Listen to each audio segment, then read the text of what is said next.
கரசானூர்ன்ற கிராமத்துலேருந்து வந்திருக்காங்க. இவங்க ஏன் இன்னைக்கு பெர்ஃபார்ம் பண்றாங்கன்றது பெர்ஃபார்மன்ஸ் முடிஞ்சதுக்கு அப்புறம் சொல்றோம்.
தங்கள் பாதத்திற்கு பலலாம் ஒன்று சேர்ந்து அதே கூட விடுங்கய்யா.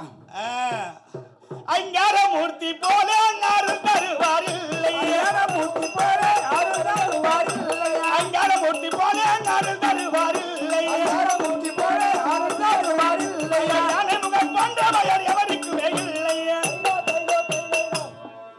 கல்யாண் பாலர்கள் பெருமானே எமது பாதத்திலே பணிந்தபடியால் ஆமா என்றென்றைக்கும் எண்ணம் எவ்வாறோ அவண்டமாகவே வாழ்ந்திருப்பாய். ஆசீர்வாதம் நல்லதுங்க.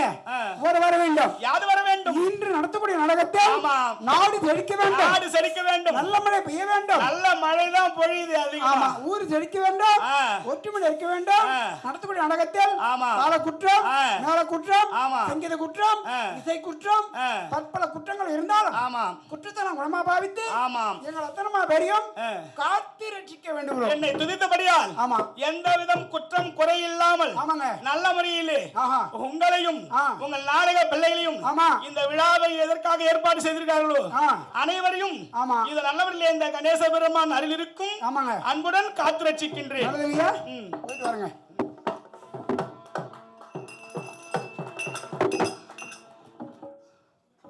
அப்பா இப்ப விநாயகரை வேண்டிட்டேன்.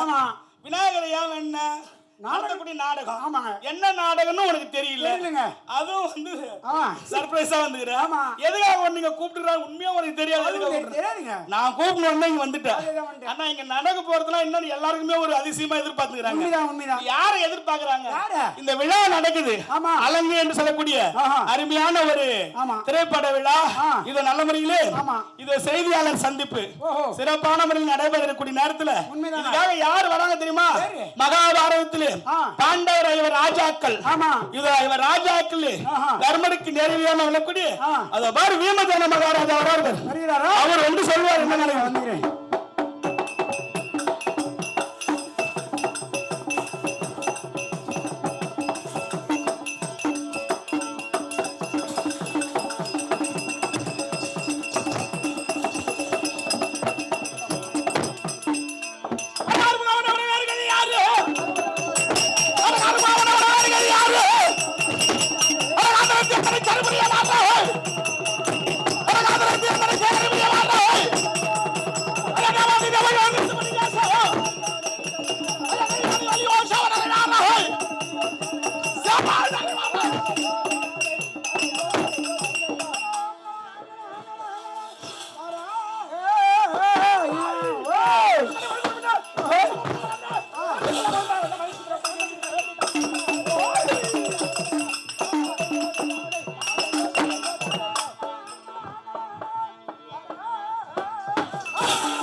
எங்கே வைப்பது என்று யாருக்கும் புரியல அண்டங்க கேட்கும் குயில்களுக்கும் வேதம் தெரியல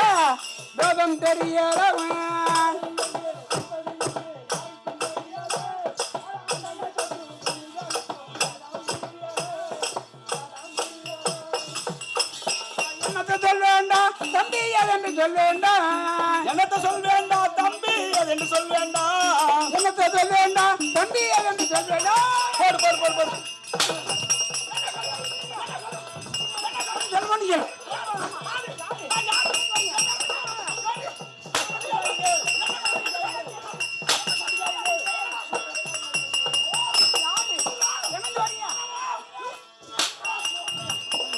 இப்படி வந்துருங்க நீ யாரு எங்க வரீங்க உன் பேர் என்ன தெரியலையா தெரியலங்க இன்னும் ஆளை பார்த்தா எல்லாம் இருங்க இருக்கிறாங்க எல்லாம் தான் தெரியுது நீங்க யாரு ஆமா ஓஹோ யாரு ஆமா கேள்விப்படுறீங்க ஆ ஆமா ராஜா கிளை ஏழையோன் பேரு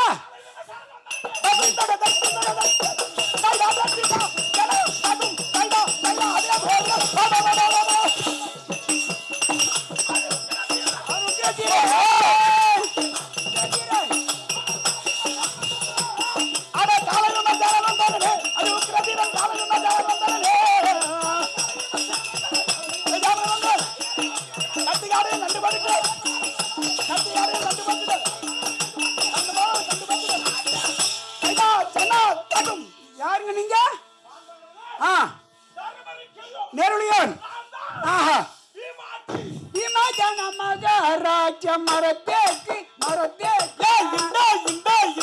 ஓஹோய் விமஜன மகாராஜன் மரத்தேக்கு விமஜன மகாராஜ மரத்தேக்கு விமஜன மகாராஜ மரத்தேக்கு ஓஹோ ஆமா ஓஹோ ஆ ஆமாங்க யாருக்கு தம்பி ஓஹோ ஆ ஆமா ஓஹோ ஒரு செய்தி வென்று சூடி ஆ ஆமா ஆ ஆமா நல்லது ஐயா ஓஹோ ஆ ஆமா சரிங்க நீங்க வந்த சமாதானம் காரணம் ஆமா காரணம் என்னங்க தெரியாதுங்க ஆமா ஓஹோ உண்மைதான் ஆ ஓஹோ மகிழ்ச்சியோடு எப்படிங்க ஆஹா கலைஞர்கள் ஆ ஓஹோ ஆ ஆமா ஓஹோ தெருக்கூத்து கலைஞர்கள் சினிமா நடிக்கிறீங்களா தெருக்கூத்து கலைஞர்கள் சினிமா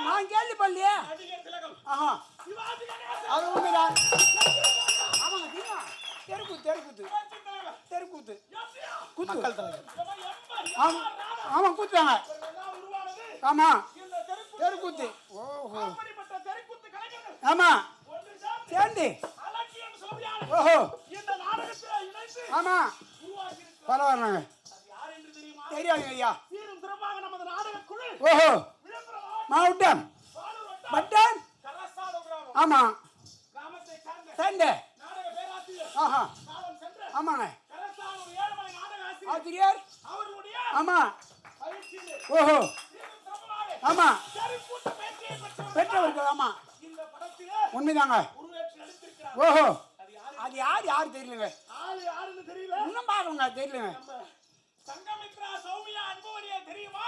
கேள்விப்பட்டிருக்கேன்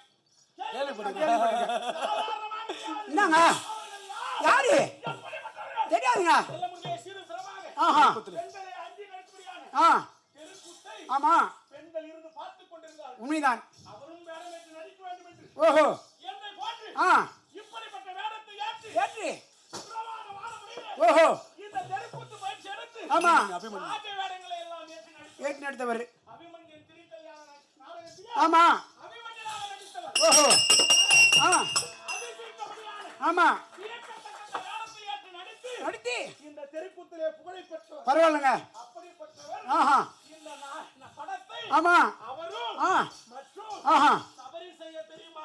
நமக்கு தெரியாது சாமி யாரும் தெரியல அவரை போய் மறக்கலாமா? ஏங்க சங்கமித்ராமா அவங்கள தெரியுது, ஆ சபரிஸ் அவர்கள் தெரியவில்லை. தெரியலங்க அது யாரு அவரு ஓ அவர் குரலை கேட்டாலே போதும். யாருங்க ஆமா ஆ ஆமா எத்தனை முறை அடித்து துவைத்திருக்கிறார். ஆமா நிறைய வாங்கியிருந்தாங்க மெய்தாங்க அப்படிப்பட்ட சபரி செய்யாவும் ஓஹோ சங்கமித்ரா அவர்களும் ஆமா இணைந்து ஆ தயாரித்து தயாரித்தி இயக்குனராக இருக்கக்கூடிய ஓஹோ சக்திவேல் இயக்குனர் ஐயா அவருடைய இயக்கத்திலே ஏக்கித்திலே உருவாகியிருக்கிறார். ஆமா படம்தான் ஓஹோ அலங்கு. அலங்கு ஆ இன்னொரு முக்கியமான விஷயம், அது யாரு இந்த அலங்கு திரைப்படத்தின் கதாநாயகன் யார் தெரியுமா? யாருங்க யார் என்று நீயே கேட்கிறாய். இது எனக்கு தெரியுமா நீ என்ன வேடம் போட்டிருக்கிறாய்? நான் பபுன்னு வேணும் போட்டிருக்கேன் கெட்டிக்காரன் ஆமா பபுன்னு இந்த நாடகத்துல ஆ அவர் இல்லாதனாலதான் இப்ப நீ கட்டியிருக்காரு. ஐயா ரொம்ப குடும்பம் தாங்க இது எனக்கு ஆமாங்க அவர்தான் கட்டியிருக்காரு. நல்லதுங்க ஆஹா சிறப்பான முறையில் ஆ தெருக்கூத்திலே கட்டியிருக்காரனாக நடித்து அரசாங்கம் ஏழுமலை ஆசிரியருடைய ஆமா பேரையும் புகழையும் பாராட்டியும் பெற்றவர். நல்லதுங்க ஐயா பெருமதியால் ஓஹோ அந்த கட்டியிருக்காரன் வேடம் மட்டுமல்ல, ஆ பல அனைத்து வேடங்களையும் சிறப்பான முறையில் தெருக்கூத்து பயிற்சி ஏற்றி சிறப்பாக நடித்தவர். பரவாயில்லைங்க அப்படிப்பட்ட ஆ யாரு? யாரு குணாநிதி குணாநிதி அவர்கள்தான் ஆஹா ஆமா நல்லதுங்க ஐயா இப்படிப்பட்ட தெருக்கூத்து கலைஞர்கள் எல்லாம் ஆமா ஒன்று சேர்ந்து சேர்ந்து இப்படத்தை உருவாக்கியது ஆஹா நமக்கு மகிழ்ச்சியாக நல்லதுங்க ஐயா பெருமையாகவும் இருக்கிறது. உண்மைதான் அப்படிப்பட்ட ஆ தெருக்கூத்து கலைஞர்களை ஓஹோ நாம் பாராட்டி ஆமாங்க அவர்கள் வெற்றி அடைய வாழ்த்து வேண்டும் அல்லவா? ஆமா கண்டிப்பாங்க அது மட்டும் கிடையாது. ஆ இந்த வீமன் கதாபாத்திரம் ஏன் வந்திருக்கிறது? காரணம் எங்கள் அண்ணா தர்மராஜா ஓஹோ சீரும் சிறப்புமாக ஆமா துரியோதனாதிகளின் சிறப்பான கௌரவங்களை வென்று வென்று எதிரிகளை எல்லாம் வீழ்த்தி வீட்டி பலவிதமான போராட்டங்களை எல்லாம் ஆமா வென்று ஆஹா வெற்றியோடு வந்தார்கள். உண்மைதாங்க அதே போன்று ஆ இந்த அழகு திரைப்படத்திலே இருக்கும்படியான ஓஹோ நம் தெருக்கூத்து கலைஞர்களும் ஆமா மற்றும் அவரோடு உழைத்த ஆ சக கலைஞர்கள் அனைவரும் அனைவரும் வெற்றி வென்று வெற்றியோடு ஆஹா பலவிதமான வெற்றியை அடைவார்கள் என்று அவர்களை வாழ்த்துவதற்காக உண்மை ஐயா ஆஹா அது மட்டும் கிடையாது. ஆ இன்று ஆமா முக்கியமான ஒரு விழாவாக நடந்து கொண்டிருக்கிறது. எப்படிங்க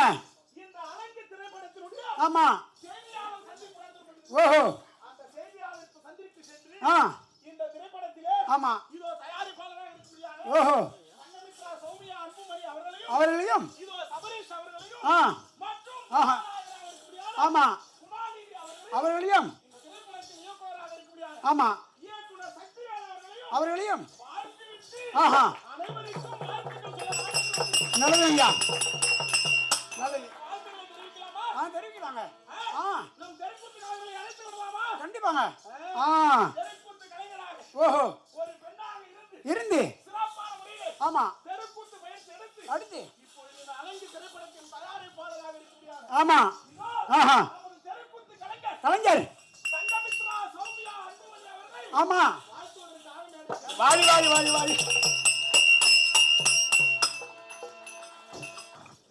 வந்திருக்க எல்லாருக்கும் வணக்கம். இது நம்ம அண்ணன் சொன்ன மாதிரி நாங்கள் வந்து ஏழுமலை ஐயா இன்னைக்கு அவர் நம்மளோட இல்லை. ஆனால் நாங்கள் வந்து அவர்கிட்ட பயிற்சி எடுத்துக்கிட்டோம். சின்ன வயசுலேருந்து தெருக்கூத்தாக இருக்கட்டும், நிறைய வேஷங்கள், அதே மாதிரி சிலம்பாட்டம், ஒயிலாட்டம், கோலாட்டம், பின்னலாட்டம், இந்த மாதிரி எல்லாமே வந்து எங்கள் ஐயா வந்து நீங்கள் கற்றுக்கணும். நான் அண்ணன் குணாநிதி, இது சபரீஷ் என் அண்ணன், அவங்க எல்லாருமே வந்து சின்ன வயசுலேருந்து நாங்கள் படிக்கிறது மட்டும் முக்கியம் கிடையாது, இந்த மாதிரி கலை எல்லாமே உங்களுக்கு எல்லாம் தெரிஞ்சிருக்கணும்னு சொல்லி எங்களை நீ எல்லாமே பண்ணணும், தமிழ் நல்லா பேசணும், மேடே பேசணும், இந்த தமிழ் சுத்த தமிழ், இந்த டிபேட்டாக இருக்கட்டும் எல்லாமே நீங்கள் கற்றுக்கணும்.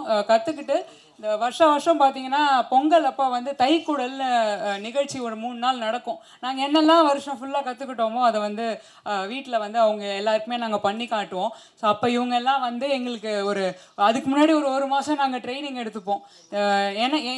எனக்கு அண்ணனுக்கு வந்து மைக் கொடுக்க மாட்டாங்க, ஏன்னா நாங்கள் கத்தி பேசுவோம்.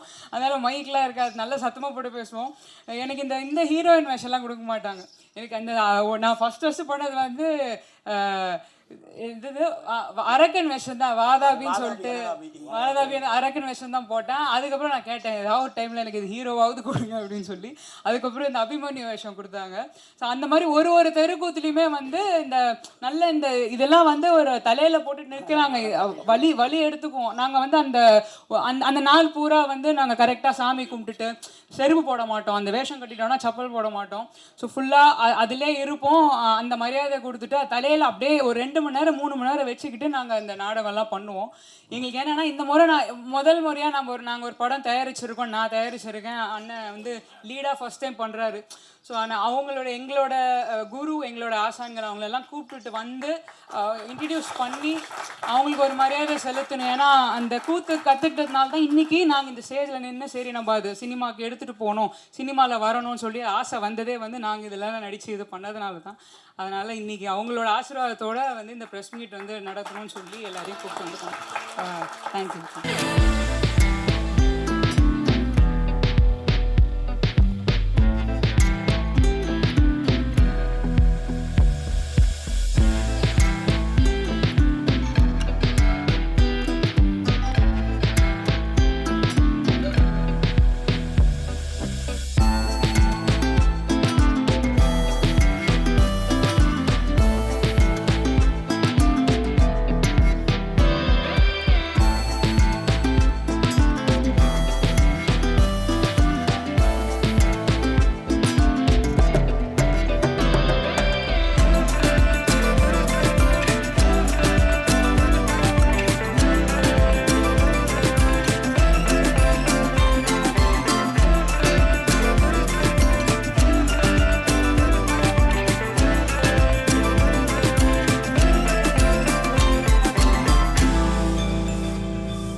வந்திருக்கும் அனைத்து சிறப்பு விருந்தினர்கள், பத்திரிகையாளர்கள் அனைவருக்கும் முதல்ல வணக்கம், நன்றி. உரிமையின் ஃபஸ்ட் படம், அதுக்கப்புறம் 9 இயர்ஸ் கழித்து தேட்டரிகளுக்கு இந்த படம் வருது. நடுவில் வந்து ஓடிடிக்கு ஒரு பிக்சர் பண்ணோம், ரொம்ப நல்லா சப்போர்ட் பண்ணிங்க, அதுக்கு முதல்ல ரொம்ப நன்றி. இதே ஸ்டேஜில் வேறு ஒர்க்கில் நான் இருந்திருக்கேன், அப்போவும் என்னை என்கரேஜ் பண்ண எல்லா ப்ரெஸ் பீப்புளுக்கும் ரொம்ப நன்றி. நிறைய பேருக்கு எனக்கு தெரியும், அதனால் தனித்தனியாக எல்லாத்துக்கும் சொல்லாமல் சேர்ந்து ஒரு நன்றி சொல்லிக்கிறேன். ஜஸ்ட்டு ஒரு நல்ல ஈவினிங், மிஷ்கின் சார் வந்திருக்காரு, அண்டு என்னோட ரொம்ப க்ளோஸ் ஃப்ரெண்ட், நாங்கள் 2 பேரும் தான் ஒன்றா ஸ்டார்ட் பண்ணோம் இண்டஸ்ட்ரி, அருண் விஸ்வா, அப்புறம் தமிழ் டைரக்டர், 3 பேருக்கும் ரொம்ப நன்றி. என்டையர் டீம் வந்தவங்க எல்லாத்துக்குமே, ஃப்ரெண்ட்ஸ் அண்ட் ஃபேமிலி எல்லாருக்குமே ரொம்ப நன்றி. நான் ரொம்ப நேரம் எடுத்துக்க விரும்பலை, இதுக்கப்புறம் எல்லாருமே பேசுவாங்க. கண்டென்ட் பற்றி கொஞ்சமாக எல்லாமே அடுத்தடுத்த இதில் பேசலாம் அப்படின்ற மாதிரி ஒரு ஐடியா இருக்குது. ஸோ தேங்க்யூ, எல்லாருக்கும் நன்றி. கிட்டத்தட்ட நகரங்களில் இருக்க எல்லா மனிதர்களும் ஒரு நாள் கிராமங்கள்லேருந்து வந்தவங்க தான். இன்றைக்கி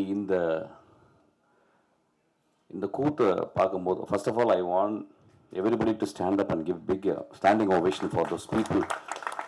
அவங்க வந்து இந்த கூத்து பண்ணதுக்காக எல்லாரும் எந்திரிச்சு நின்று அவங்களுக்கு ஒரு ஸ்டாண்டிங் ஓவேஷன் கொடுக்கணும். ஏன்னா இந்த ஸ்டாண்டிங் ஓவேஷன் எழுதிச்சுங்க ப்ளீஸ், எனக்கு நன்றி. ஏன்னா பீத்தாவன் வந்து அவருடைய 5th சிம்பனியை வந்து அவர் அரங்கேற்றம் செய்யும் போது 11 நிமிஷம் ஸ்டாண்டிங் ஓவேஷன் பண்ணாங்களாம். அதுக்காக உங்களுக்கு ஒரு நிமிஷமாவது ஒரு ஸ்டாண்டிங் ஓவேஷன் கொடுப்போம் நம்ம எல்லாரும்.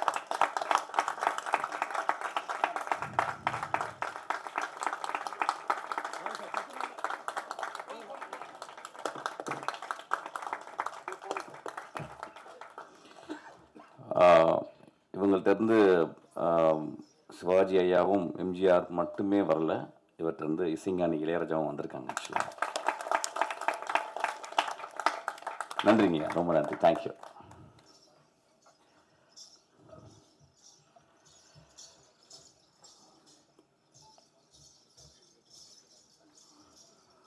அந்த கிராமத்துல இருந்து சென்னைக்கு வந்தவங்க அல்லது ஒரு மஃபசல் இருந்து, மஃபசல் கிராமம் தான், அதுலேருந்து எல்லாருமே அப்படி தான் மைக்ரேட் ஆகிருக்கும். அப்படி வரும்போது இன்னைக்கு அந்த சத்தத்தை பார்த்த உடனே எனக்கு என்னமோ ஒரு பாதி செத்துப்போன மூளையும் பாதி செத்துப்போன இருதயம் எழுந்தது போல நான் உணர்ந்தேன். ஆக்சுவலாக அந்தளவு ஆதிக்குள்ளே போயிட்டு என்னை வந்து எழுப்பிச்சு. ஆக்சுவலாக ரொம்ப நல்ல மாலை இது. ஏன்னா வந்து நேற்று வந்து திடீர்னு குழந்தை வந்து என்கிட்ட வந்து நீங்கள் வரணும் அப்படின்னு கேட்டால் நான் வரண்டாமா, ஏன்னா என்னுடைய அசிஸ்டண்டா நீ என்கிட்ட போகாமல் தெரியல. ஓகே, நான் அந்த அஞ்சாவதில் ஒர்க் பண்ணேன். அப்போ ரொம்ப சென்சிபிளான சக்தி.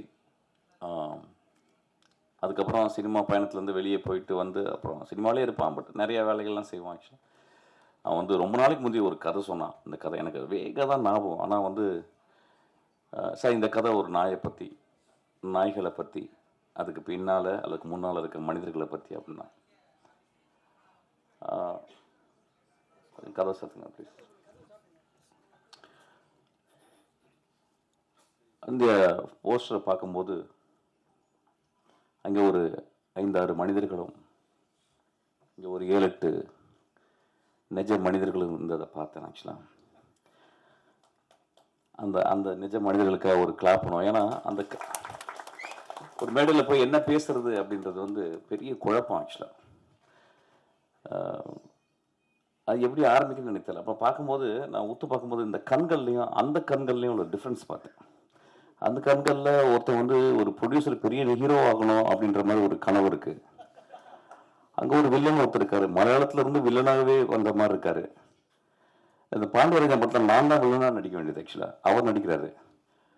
அது மாதிரி நிறைய குழந்தைகள் நிறைய வந்து அவங்க கண்களில் வந்து ஏதோ ஒரு பரிதவிப்பும், ஏதோ ஒரு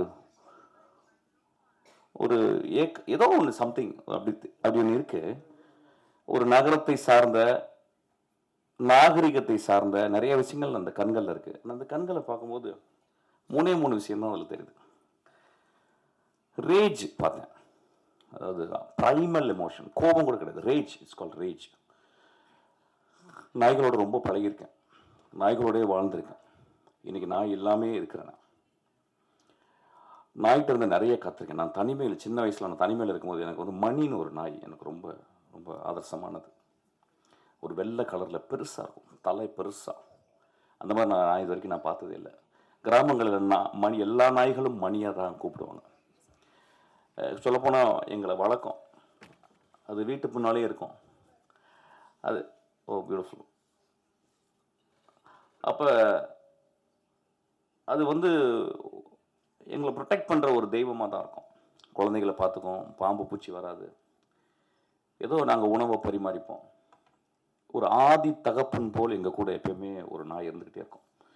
நல்ல ஞாபகம், ஒரு 5 வருஷம் கழிச்சு ஒரு நாள் காணோம். நான் தேடினேன் போயிட்டு, எங்கம்மான்னு கேட்டால் எங்கள் பாட்டி சொன்னாங்க வந்து இல்லை, அதுக்கு வந்து மனநிலை பாதிச்சிருச்சு, அதை கொண்டு போய் கொல்ல போகிறாங்க அப்படின்ட்டு. நான் ரொம்ப ஓடினேன். எங்கள் ஊரில் ஒருத்தர் அதை கொல்றதுக்கே ஒருத்தர் இருந்தார். அது கொல்லலை, அது கிட்டத்தட்ட ஒரு கருணை கொலை தான். ஒரு சாக்கில் அதை வந்து பிடிச்சி உள்ளே போட்டு ஒரு கொடப்பாறையினால் அடித்து அதை கொன்னார்.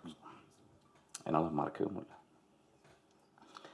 நான் அதில் வந்து பெட்டுங்களை நான் பக்கத்தில் போனதே கிடையாது. நான் என் அசிஸ்டன்ஸ்லாம் கேட்பேன். என் அசிஸ்டன்ஸில் 2 பேர் ரொம்ப பெட்டோட, வெங்கட்னு ஒரு அசிஸ்டன்ட் இருக்கான், ரொம்ப அறிவானவன். அவன் வந்து 2 நாய்களை அவன் வீட்டில், அதுக்கு ஒரு பெரிய பெட்டு மாதிரி 2 பெட்டு கொடுத்து அதை பற்றி பேசுகிறது தான் அவனுக்கு வேலை. அவன் வாழ்நாள் ஃபுல்லாக அந்த நாய்களை பற்றியே பேசிகிட்டு இருக்கான். அந்த 2 நாய்களும் என்னையும் தான் அவனுக்கு ரொம்ப பிடிக்கும்னு நினைக்கிறேன் ஆக்சுவலாக. அப்போ அதை பற்றியே பேசியிருப்பேன். ரொம்ப ஆச்சரியமாக இருக்குது, என்னடா இப்போ என்ன பண்ணால் ஒரு படி மேலே போயிட்டு அதுக்கு கேமரா ஃபிக்ஸ் பண்ணி இப்போ நான் ரீரெக்கார்டிங் பண்ணும்போது அதை பார்த்துக்கிட்டே இருக்கான். நான் ரீரெக்கார்டிங் பண்ணுறது கூட பார்க்கல ஆக்சுவலாக. அப்போ எனக்கு ஒரு யோசனை, ஏன் இந்த இந்த இந்த குழந்தைகள் வந்து இந்த நாய் மேலே இவ்வளவு. நான் வரும்போது படித்தேன், எங்கே அந்த டாக் அப்படின்ற வார்த்தை எங்கேருந்து வந்து அதுக்கு வந்து அதுக்கு எங்கேருந்து வந்துச்சுன்னு தெரியல. அந்த எட்டிமாலஜிக்கலாக டோர்க்கா அப்படின்றாங்க. அந்த டோர்க்கான்ற வார்த்தை எப்படி வந்துச்சுன்னே தெரியல லாட்டினில். நான் யோசிச்சிட்டே வந்தேன், ஒரு எப்படி வந்திருக்கும் ஆதி மனிதன். கடவுளால் படைக்கப்படாத மனிதர்கள் சில பேர் வந்து டார்வின் விதிப்படி மரங்களிலிருந்து கீழே இறங்கி சவானில் நடக்கும்போது அவன் எல்லா மிருகங்களையும் கொன்னுட்டு அதை திங்கணும் அல்லது தன்னை பாதுகாக்கணும்னு தான் இருந்திருப்பான். புலி சிங்கங்களை திங்க முடியாது, ஓநாய்களை திங்க முடியாது. ஓநாயினுடைய இனம்தான் அது. ஓநாயினுடைய வழித்தோன்றல் தான் நாய்கள். நம்ம எல்லாருக்குமே தெரியும், அது பார்த்தவனே கேனைன் ஃபேமிலின்னு சொல்லுவாங்க ஆக்சுவலாக. அப்போ எப்படி அந்த மனிதன் வந்து அந்த காட்டை வந்து பயந்து பயந்து பயந்து ஒவ்வொரு அடியாக எடுத்து வைக்கும்போது பாம்பு இருக்கும், பூச்சி இருக்கும், உணவை தேடி போகணும், குழந்தைகளை பார்த்துக்கணும், தாய் தந்தையை பார்த்துக்கணும், இரவானா நெருப்புக்கு கட்டைகளை சேகரிக்கணும், நெருப்புக்கு கல்லை தேடணும்.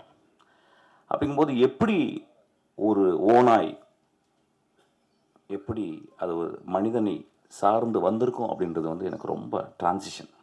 அந்த டிரான்சிஷன் சொல்லுவாங்க இங்கிலீஷில். அதாவது நம்ம வந்து சினிமா மொழியில் அதிகமாக யூஸ் பண்ணுறது, ஒரு கதையில் ஒரு கதாநாயகன் ஒரு இடத்துல இருந்து மாறி வரலாம் அப்படின்றது. இப்போ பார்த்தீங்கன்னா one of the greatest transition பார்த்தேன். திடீர்னு கடவுள் தோன்றார், திடீர்னு பிள்ளையார் தோன்றார். எனக்கு இந்த மாதிரி ஒரு பிள்ளையார் நான் வாழ்க்கையில் பார்த்ததே இல்லை. நான் நிஜமாகவே முதல் தடவை நான் பிள்ளையாரை பார்த்தேங்க. நண்பர்களே, ஆதி கலைஞர்கள் ஐயா அவர்கள். நம்ம பார்க்கும்போது ரொம்ப நம்ம எதுவும் சும்மா அது சிரிச்சுட்டு பார்த்த மாதிரி இருப்போம். பிள்ளையார் இது வரைக்கும் பார்த்துருக்கோமான்னு தெரியல. பிள்ளையாருக்கு எப்படி ஒரு வடிவம் வந்ததுன்னு தெரியல. யாரோ எழுதுனாங்க, எப்படியோ எழுதப்பட்டிருக்கும். அது புனைவா அல்லது புனைவு இல்லையா அப்படின்றது தெரியாது. ஆனால் நெஜ பிள்ளையார் இன்னைக்கு நம்ம பார்த்தலாம். ஒரு துண்டை சுருட்டி, அதுதாங்க, அதுதான் பொயட்ரி, அதுதான் greatest art. I was astounded. அப்போ அந்த ஒரு ஓநாய் ஏதோ ஒரு வகையில் நிச்சயமாக ஓநாய் எப்பயுமே நான் பார்த்துருக்கேன். ஓநாய் வந்து நான் வெளிநாடுகளில் போகும்போது பார்த்துருக்கேன். அதுக்கப்புறம் நான் கிட்டத்தட்ட ஒரு 15-16 வருஷம், ஆமாம் ஒரு 18 வருஷம் மசனங்குடியில் போய்கிட்டே இருக்கும்போது நான் ரொம்ப பார்க்க ஆசைப்பட்டது. நான் வந்து விலங்குகளை போய் நான் காட்டுக்குள்ளே பார்க்குறதில்ல. எனக்கு என்னமோ எல்லாருமே இந்த சஃபாரின்னு சொல்லுவாங்க, but I don't believe that. ஏன்னா அது இருந்த இடத்துல நம்ம போயிட்டு அதை போய் ஒளிஞ்சு நின்று பார்க்குறது, ஜீப்பில் நின்று பார்க்குறது, லைட் அடித்து பார்க்குறதுன்றது எனக்கு நம்பிக்கை இல்லை. அதை எப்பயாவது வரும்போது என் நண்பர் வீட்டில் தங்கியிருக்கும் போது அந்த காட்டில் அப்படி வந்துட்டு போகும்போது நான் பார்ப்பேன். அப்போ இந்த 16-17 வருடங்களில் நான் பார்க்காத ஒரு யானைகள் பார்த்துருக்கேன், புலிகள் பார்த்துருக்கேன், எல்லாமே பார்த்துருக்கேன். நான் பார்க்காத ஒரே ஒரு வந்து சென்னாய் தான். அந்த சென்னாய் நான் ரொம்ப எக்ஸாட்டிக்கான ஒரு அனிமல். அது மனிதர்கள் கண்டு அது தோணாது. அப்போ ஒரு நாள் நான் ஒரு இடத்துலேருந்து ஒரு இடத்துக்கு நான் ஒரு மத்தியானம் போகும்போது 2 நாய்கள், சென்னாய்கள். இப்போ நாயின்னு சொல்லும் போது இந்த சமூகம் வந்து அதை ஒரு கீழே தான் பார்க்குறாங்க. நான் அந்த தோணையில் பேசலை. அந்த 2 உருவங்கள் நம்ம கொடுத்த பேர் இது. பைரவர்கள் வேணால் சொல்லலாம், ஆதி பைரவர்கள் வேணால் சொல்லலாம். அவங்க 2 பேர் நடந்து போனதை பார்த்தேன். நான் பிரேக் போட்டுட்டேன், அது அப்படியே நடந்து போகுது. அந்த 2ம் அந்த காட்டுக்குள்ளே ஒரு பகுதியிலேருந்து இன்னொரு பகுதிக்கு போகும்போது நான் பார்த்தேன். அந்த மனிதன் போட்ட அந்த பாதையிலே அந்த அந்த அஸ்பால்ட் அந்த ரோட்டில் வந்து 2 பேர் நடந்து போகிறாங்க. அதேமா அது வந்து காதலனும் காதலியாகவும் கணவனும் மனைவியாக தான் இருக்கும். என்னை பார்த்து அப்படி ஒரு அந்த வண்டியை பார்த்துட்டு, ஒரு அசிங்கமான அந்த ஜீப்பை பார்த்துட்டு அப்படியே திரும்பி போகிறாங்க. அந்த ஒரு செகண்ட் தான் நான் பார்த்தேன். அப்படி அந்த காட்டுக்குள்ளே ஒரு நாய்களை பார்த்து, செந்நாய்களை பார்த்து பயப்படுற மிருகங்கள் என்னென்னா, எல்லா மிருகங்களும் பயப்படுமா. யானை முதற்கண்டு பயப்படுமா. ஏன்னா ஒரு செந்நாய் எப்படி வேட்டையாடும் அப்படின்னா, ஒரு புலியை துரத்திட்டு வந்து 4 பக்கம், எப்பயுமே சென்னாய் ஒரு 10-15 பேர் தான் வருவாங்க. அதாவது நீங்கள் ஆர்ட் ஆஃப் வாரை படிக்கணும்னா சென்னாய் படிக்கணும். அது எப்படி ஸ்ட்ராட்டஜின்னு. ஒரு 10-12 நாய் வந்து அது சுற்றின உடனே விரட்டி ஓடுமா. ஒரு கிட்டத்தட்ட ஒரு 10 கிலோமீட்டர் விரட்டுமா, பின்னாடி போயிட்டே இருக்குமா. கடைசியில் அந்த புலியோ சிறுத்தை ரொம்ப டயர்டாகி ஒரு மரத்தில் ஏறிடுமா.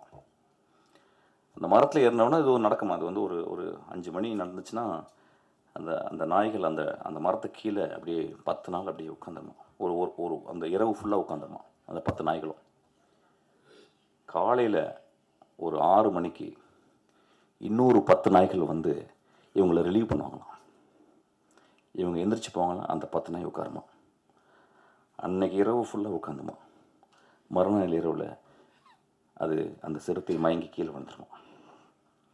அதை உணவாக எடுத்துக்கொண்டு தன்னுடைய குழந்தைகளுக்கும் தான் தின்று மீதியை தன் தொண்டைக்குள் வைத்துக்கொண்டு தூரத்தில் இருக்கும் அந்த 10 கிலோமீட்டர் தூரத்தில் இருக்கிற அந்த மரப்பொந்துகளில் அல்லது மலை பொந்துகளில் ஒளிந்திருக்கும் அந்த மனைவி மக்களுக்கு, தாய் தந்தையருக்கு கொண்டு போய் கக்கி அதை வந்து கொடுக்கும். ஏதோ ஒரு வகையில் நம்ம வந்து பிராணிகளை ஒத்து பார்க்கறத வந்து தவறிட்டோம், அல்லது மனிதர்களை ஒத்து பார்க்கறத தவறிட்டோம். இந்த கண்களை ஒத்து பார்த்தீங்கன்னா அந்த கண்களில் வந்து அது டீபோஸ்ட் அனிமலிஸ்டிக்கான ரொம்ப தேவையான ஒரு வனத்தை பாதுகாக்கிற அந்த 3 பார்வைகள் இருக்கும். ஒன்று ரேஜ், அதுக்கப்புறம் புரியாத தன்மை. என்ன நடக்குது நம்மளை பற்றி, என்ன இங்கே அலங்குன்னு ஒரு படம் பண்ணுறாங்களா, நம்ம என்ன பண்ணுறோம். ஏன்னா எல்லாருமே நடிக்கலாம், ஏன்னா எல்லாருக்குமே வந்து சிவாஜி ஆகணும், கமல்ஹாசன் ஆகணும், அப்படி ஆகணும் ஆசை அப்படின்னா. ஆனால் அதை நடிக்க வைக்கும்போது அது என்ன பண்ணும் ஆக்சுவலாக வந்து அதுக்கு டேக்கெல்லாம் சொல்ல முடியாது. ஓகே டேக் இது நல்லா கொஞ்சம் வேறு மாதிரி பண்ணுங்க அப்படின்னு சொல்ல முடியாது. ஸோ நம்ம என்ன பண்ணணும், கேமரா கொண்டு போய் வச்சு வி ஹேவ் டு வெயிட். நான் ஒரு 2-3 தடவை நாய்களோட நான் ஒர்க் பண்ணியிருக்கேன். நீங்கள் டேக்கெல்லாம் சொல்ல முடியாது. அங்கே போய்ட்டு நீங்கள் மூட் அவுட்லாம் ஆக முடியாது, அது மூத்திரம் அடிச்சிடும். So you have to wait patiently, you have to. அப்புறம் அதுக்கு ஸ்கிரிப்ட் வேறு மாதிரி எழுதணும். இப்போ இங்கேருந்து அதை வரணும் அப்படின்னா டாக்டர் என்ன சொல்லி சார் இது வரணும் அப்படின்னா அவர் டாக்டர் என்ன இங்கே நிற்பார், அது வரும் ஏதோ சொன்னோன்னே. சில டைம் கோமாய் போடாமல் அப்படி கூட போயிடும் ஆக்சுவலாக. Then we have to wait. அப்புறம் then we have to wait. நான் ஒரு நாள்லாம் வெயிட் பண்ணியிருக்கேன். ஸோ ஒரு நடிகர்கள் முன்னால் நடிக்கவே தெரியாது அந்த ரேஜ், புரியாத தன்மை, அதுக்கப்புறம் 3வது பார்வையாக அங்கே ஒத்து பார்த்தீங்கன்னா ஒரு பெரும் கருணையை உள்ள பார்க்கலாம். நம்ம எல்லாம் சொல்கிறோம் கருணை வந்து மனிதருக்கு சொந்தமானது, கருணை விலங்குகளுக்கு சொந்தமானது. ஒரு 4 நாளைக்கு முந்தி என்னுடைய அசிஸ்டண்ட்டு நிவேதிதா ஒரு 10 வருஷத்துக்கு முந்தி, ஒரு 8 வருஷத்துக்கு முந்தி ஒரு கார் ஆக்சிடெண்ட்டில் முதுகில் அடிபட்டு 2 காலம் அவளால் வேகமாக நடக்க முடியாது. அவள் என் கூட தான் அசிஸ்டண்ட்டாக இருக்காள். அவள் வந்து சொன்னா என்கிட்ட, சார் நான் நேற்று வந்து நைட்டு எங்கள் வீட்டுக்கு கீழே வெளியே வந்து ஒரு தெருநாய் இருக்குது சார். நான் எப்போ பார்த்தேன்னா அது போய் சாப்பாடு கொடுப்பேன். நான் வந்தோன்னே வாழாட்டம் என்னை பார்த்தோன்னு ரொம்ப பிடிக்கும், பக்கத்தில் ஒரு நான் தடவி கொடுப்பேன். என்னை படிக்கட்டில் வந்து விடுங்க சாருங்க. மேலே 3வது படிக்கட்டு. ஒரு குச்சி வச்சுருப்பான் கையில், அதை வச்சு நடந்து போவேன் 3வது மாடி. லிஃப்ட் யூஸ் பண்ண மாட்டேன், ஏன்னா மாடி ஏறி போகணுன்னு டாக்டர் சொல்லியிருக்காங்க, அப்போ கால் கொஞ்சம் பலமாகணும். அப்போ நான் நேற்று போனேன் சார், என் பின்னாடியே உரசிக்கிட்டே வந்துச்சு. 2வது மாடி வரும்போது என் இப்படி பக்கத்தில் குறுக்க வந்துச்சு, எனக்கு பேலன்ஸ் ஆகி நான் வந்து கீழே விழுந்துட்டேன் சார். ஒரு 3-4 படி உருண்டு விழுந்துட்டேன். அப்போ விழுந்த உடனே என் கொஞ்ச நேரம் அப்படியே பார்த்துச்சேன் அந்த டாகை. அதுக்கப்புறம் என் பக்கத்தில் வந்துச்சு, அப்படியே அது கண்ணில் பதட்டத்தை பார்த்தேன். அது அப்படியே ஒடுங்கி, உடம்பெல்லாம் ஒடுங்கி இந்த என் மேலே வந்து பக்கத்தில் வந்து நின்றுச்சு. எனக்கு பயங்கர கோவம். நான் அடிக்கலான்னு குச்சியை ஓங்கிட்டேன். அதுக்கப்புறம் அதை பார்த்துட்டு எனக்கு ரொம்ப கஷ்டமாயிடுச்சு. எனக்கு விழுந்து பழக்கம் சார், அதனால் எனக்கு பழக்கம். நான் எந்திரிச்சு அப்படியே கோவமாக போயிட்டேன். மறுநாள் காலையில் நான் ஆஃபீஸ்க்கு வந்து கதவை திறந்தேன் சார். வெளியே நின்றுச்சு, என்னையை பார்த்துச்சு. நான் அதை பார்த்து சிரித்தேன். அது அப்படியே ஓரமாக ஒதுங்குச்சு. நான் அப்படியே நடந்து 3வது மாடியிலேருந்து அந்த 8 படிக்கட்டு கீழே இறங்கி வந்தேன். அது மேலே நின்று பார்த்துச்சு. அடுத்த 8 படி கீழே வந்தேன் சார். அது அந்த 8வது படியில் கீழே வந்து நின்று என்னை பார்த்துச்சு சார். அடுத்து 8வது படி வரும்போது அதுக்கப்புறம் 8 படியில் வந்து பார்த்துச்சு சார். அதுக்கப்புறம் நான் வீட்டுக்கு கீழே ரோட்டுக்கு வந்த மாதிரி என்னை தூரத்தில் நின்று பார்த்துச்சு சார். அந்த கண்களில் பெரிய சாரியும் பெரிய தாய்மையும் பெரும் கருணையும் வந்துச்சு சார். சொன்னான், நண்பர்களே, நான் சொன்னேன், நான் படித்த எல்லா புத்தகங்களோட கருணை இதுதான் நான் படிச்சிருக்கேன் அப்படின்னு சொன்னேன். நான் படித்த எல்லா டால்ஸ்டாய் கதைகளையும் விட இந்த இந்த இந்த இந்த ஈவெண்ட் தான் எனக்கு பெருசாக பட்டுச்சு அப்படின்னா. இதை நான் பகிர்ந்துக்கிறதுக்கு தான் இன்றைக்கி நான் வந்தேன். ஆக்சுவலாக நான் வந்திருக்கவே மாட்டேன் ஆக்சுவலாக. ஏன்னா அந்த டாகை பற்றி ஏதோ ஒரு வகையில் நாங்கள் பேசும்போது, என்னோடய அசிஸ்டன்ஸ்லாம் பேசும்போது அதிகமாக நாங்கள் பேசுகிறது பேரன்பு பற்றியும் கருணைகளை பற்றி தான். அதை தவிர வேறு எதுவுமே பேசுறதில்ல. ஒருவேளை அவனுக்கு வந்து நாய்களை பற்றி சொல்லணும்னு ஆசைப்பட்டிருக்கான். படம் எப்படி இருக்குன்னு எனக்கு தெரியல. நிச்சயமாக அதில் ஒரு பெரும் கருணை இருக்குன்னு நினைக்கிறேன். ஒரு படம் எடுத்து அந்த படம் மக்களால் அங்கீகரிக்கப்பட்டு அது பெரிய ஆர்ட் ஃபார்மாக ஆகுறது ரொம்ப கஷ்டம். இன்னைக்கு கூட நான் பண்ணிக்கிட்டு இருக்கும்போது எனக்கு நியூஸ் கேட்டுச்சு. அதாவது ஒரு திரைப்படத்தை பார்க்க போகும்போது அந்த திரைப்பட நடிகர் அங்கே வந்து அதனால் மக்கள் வேகமாக ஓடி போயிட்டு ஒரு பெண் இறந்துட்டாங்கன்னு சொல்லிட்டு, அது ஒரு பெரிய ஆக்சிடெண்ட். அதுக்கு அந்த கதாநாயகனுக்கும் அவனும் ரொம்ப கஷ்டப்பட்டுருவான் அந்த குழந்தை. நடிகர்கள், சினிமாக்காரர்கள் எப்பொழுதுமே நாங்களும் ஒரு நாய்களை போல தான். ஏதோ இந்த கிராமத்தில் வந்து ஏதோ ஒரு ஊருக்கு வந்து மைக்ரேட் ஆகி வந்து இந்த இப்போ கலைகள் பண்ணாங்க பார்த்தீங்களா, அது மாதிரி இதை பண்ணி, இதை பாருங்கள், இப்படி நாங்கள் ஆடி காட்டுறோம், இப்படி பாடி காட்டுறோம், நீங்கள் கொஞ்சம் கைத்தட்டுங்க. இந்த மனிதர்கள் நீங்கள் வந்து ஆடினவங்க கொஞ்சோண்டு கைத்தட்டினா போதும், அவங்க வாழ்க்கை போதும். ஆனால் நாங்கள் கொஞ்சம் மாறி எங்களுக்கு கொஞ்சம் காசு கொடுங்க, உங்கள் காசை வச்சு தான் நாங்கள் சாப்பிட்றோம், உங்கள் காசை வச்சு தான் நாங்கள் கார் வாங்குகிறோம், உங்கள் காசை வச்சு தான் எல்லாம் பண்ணுறோம். நான் கொஞ்ச நாளைக்கு முந்தி வந்து ஏதோ ஒரு பெரிய படம், அந்த படம் ஃபெயிலியர் ஆகும்போது நிறைய ரசிகர்கள் வந்து பயங்கரமாக அதை வந்து விமர்சனம் பண்ணி பேசி, அதுக்கு எல்லா உரிமையும் இருக்குது. நான் என்னுடைய அசிஸ்டண்ட்டாக தான் சொல்கிறேன், இந்த படம் நியாயமாக இருக்கும் பட்சத்தில், நன்றாக இருக்கும் பட்சத்தில் இந்த பத்திரிகையாளரும் பார்வையாளர்களும் இதை கொண்டு போய் சேர்ப்பாங்க. அந்த படத்தில் நியாயமும் தர்மமும் இருந்தால், ஏன்னா அவங்களுக்கு உரிமை இருக்குது. அதுதான் நான் சொல்ல வந்தேன். என் அசிஸ்டண்ட்டாக வேறு விளையாட மேடையில் சொல்லியிருப்பானான்னு தெரியல. ஆக்சுவலாக அதில் ஒரு உண்மை இருந்தால் கூட போதும், தலையில் தூக்கி வச்சு கொண்டாடுவாங்க. ஏதோ ஒரு வகையில் சில அசதி, ஏன்னா இந்த வாழ்க்கை ரொம்ப அசதியாக இருக்குது, நான் பார்க்க தெரியுது. ஏன்னா அவங்களுக்கு வந்து ஓடிடி பிளாட்ஃபார்மில் அவ்வளோ படங்கள் இருக்குது. வாழ்க்கையில் வந்து 1.25 வினாடியில் பார்க்கக்கூடிய இன்ஸ்டாகிராம் இருக்குது, 24 ஹவர்ஸும் பார்க்குறோம். இதெல்லாம் மீறி நம்ம ஒரு நரேட்டிவ் சொல்லும் போது அந்த நரேட்டிவ் ரொம்ப பவர்ஃபுல்லாக இருக்கணும்னு அவங்க ஆசைப்பட்றாங்க, அவங்க கேட்குறாங்க. நம்மளும் படித்து வளர்கிறோம், அவங்க 200 மடங்கு அவங்களும் பார்த்து படித்து வளர்கிறாங்க. ஸோ ஒரு படம் அவங்களுக்கு நல்லா இல்லாம்போது ரொம்ப கோபம் வந்துடுது, வெகுண்டு வந்துடுது. அவங்க நல்லா ஒரு கேமரா கொண்டு போய் காட்டிடுறோம், அதில் அந்த மனிதர்கள் வந்து தவறாக சில வார்த்தைகள் பேசுகிறாங்க. அது பெரும் மனசு வருத்தத்தை.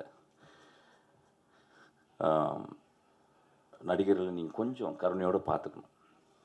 இந்த சொல்கிறதுக்கு நான் அச்சப்படலை. நான் கங்குவா படம் நான் பார்க்கல, இதனால அந்த படத்தை பற்றி விமர்சனங்கள்லாம் வந்துச்சு. இன்னும் கொஞ்சம் கருணையோடு நீங்கள் பார்க்கணும். ஏன்னா சூர்யா போன்ற ஒரு நல்ல நடிகர், ஒரு அழகான நடிகர், நம்ம வந்து பத்திரமாக பார்த்துக்கணும் எல்லாரையும். அவங்களெல்லாம் ஒரு சிவகுமார் மாதிரி ஆளுங்களை நல்லா யோசிச்சு பாருங்க. இன்றைக்கி நம்ம கையில் வந்து சிவாஜி இல்லை, நம்ம கையில் வந்து எம்ஜிஆர் இல்லை, பெரிய பெரிய ஆளுங்கள். அவங்களோடலாம் பணியாற்றிய ஒரு சிவகுமார்னு ஒரு மனிதன் இருக்கான், எவ்வளோ முக்கியமான மனிதன் நம்மளுக்கு. அவங்க வீட்டில் வந்த ஒரு 2 குழந்தைகள் ரொம்ப நல்லவன். இப்போ நான் ஒன்று விமர்சனம் பண்ணலாம், அடுத்து நீங்கள் சூர்யாவுக்கு கதை சொல்ல போகிறீங்கன்னா நான் சொல்லவே போகிறதில்ல. ஆக்சுவலாக படம் கொடுத்தா கூட நான் ஒத்துக்க மாட்டேன். பட் நான் கருணையோடு பார்க்க சொல்கிறேன். ஏன்னா கருணையை பற்றி பேசும்போது நான் கருணையோடு வரேன். ஒரு படத்தை வெற்றி பெறதுக்காக இந்த குழந்தைகள் நாங்கள்லாம் எவ்வளோ கஷ்டப்படுறோன்றது சொல்லி உங்கள்கிட்ட வந்து மடி விரிக்கலை. கிட்டத்தட்ட வாழ்க்கையை மறந்துட்டு வேலை செஞ்சுக்கிட்டு இருக்கோம். அப்போ ஏதோ சின்ன ஒரு பேலன்ஸ் ஆக்சுவலி. அதாவது ராக்கெட் இன்ஜினியர்ஸ் சொல்லுவாங்க, ஒரு 10 வருஷம் கஷ்டப்பட்டு 24 மணி நேரம் ஒத்த சிந்தனையோட கான்ஸ்டன்ட் விஜிலன்ஸோட ஒரு ராக்கெட்டை டிசைன் பண்ணும்போது அது ஏதோ ஒரு சின்ன ஒரு சின்ன ஒயர் கொஞ்சம் பிரிஞ்சால் கூட அது வானிலை வெடிச்சிருது. அது ஒன்றுமே பண்ண முடியல. அப்படி தான் சினிமாவும் பார்க்குறேன். ஒரு சினிமாவும் ஒரு ராக்கெட் இன்ஜினியரிங் தான். ஒரு 500 கலைஞர்கள் கான்ஸ்டன்ட் விஜிலண்ட்டோட ஒரு திரைப்படத்தை அப்படியே ஒரு சின்ன சின்ன இலையா பண்ணுறோம்.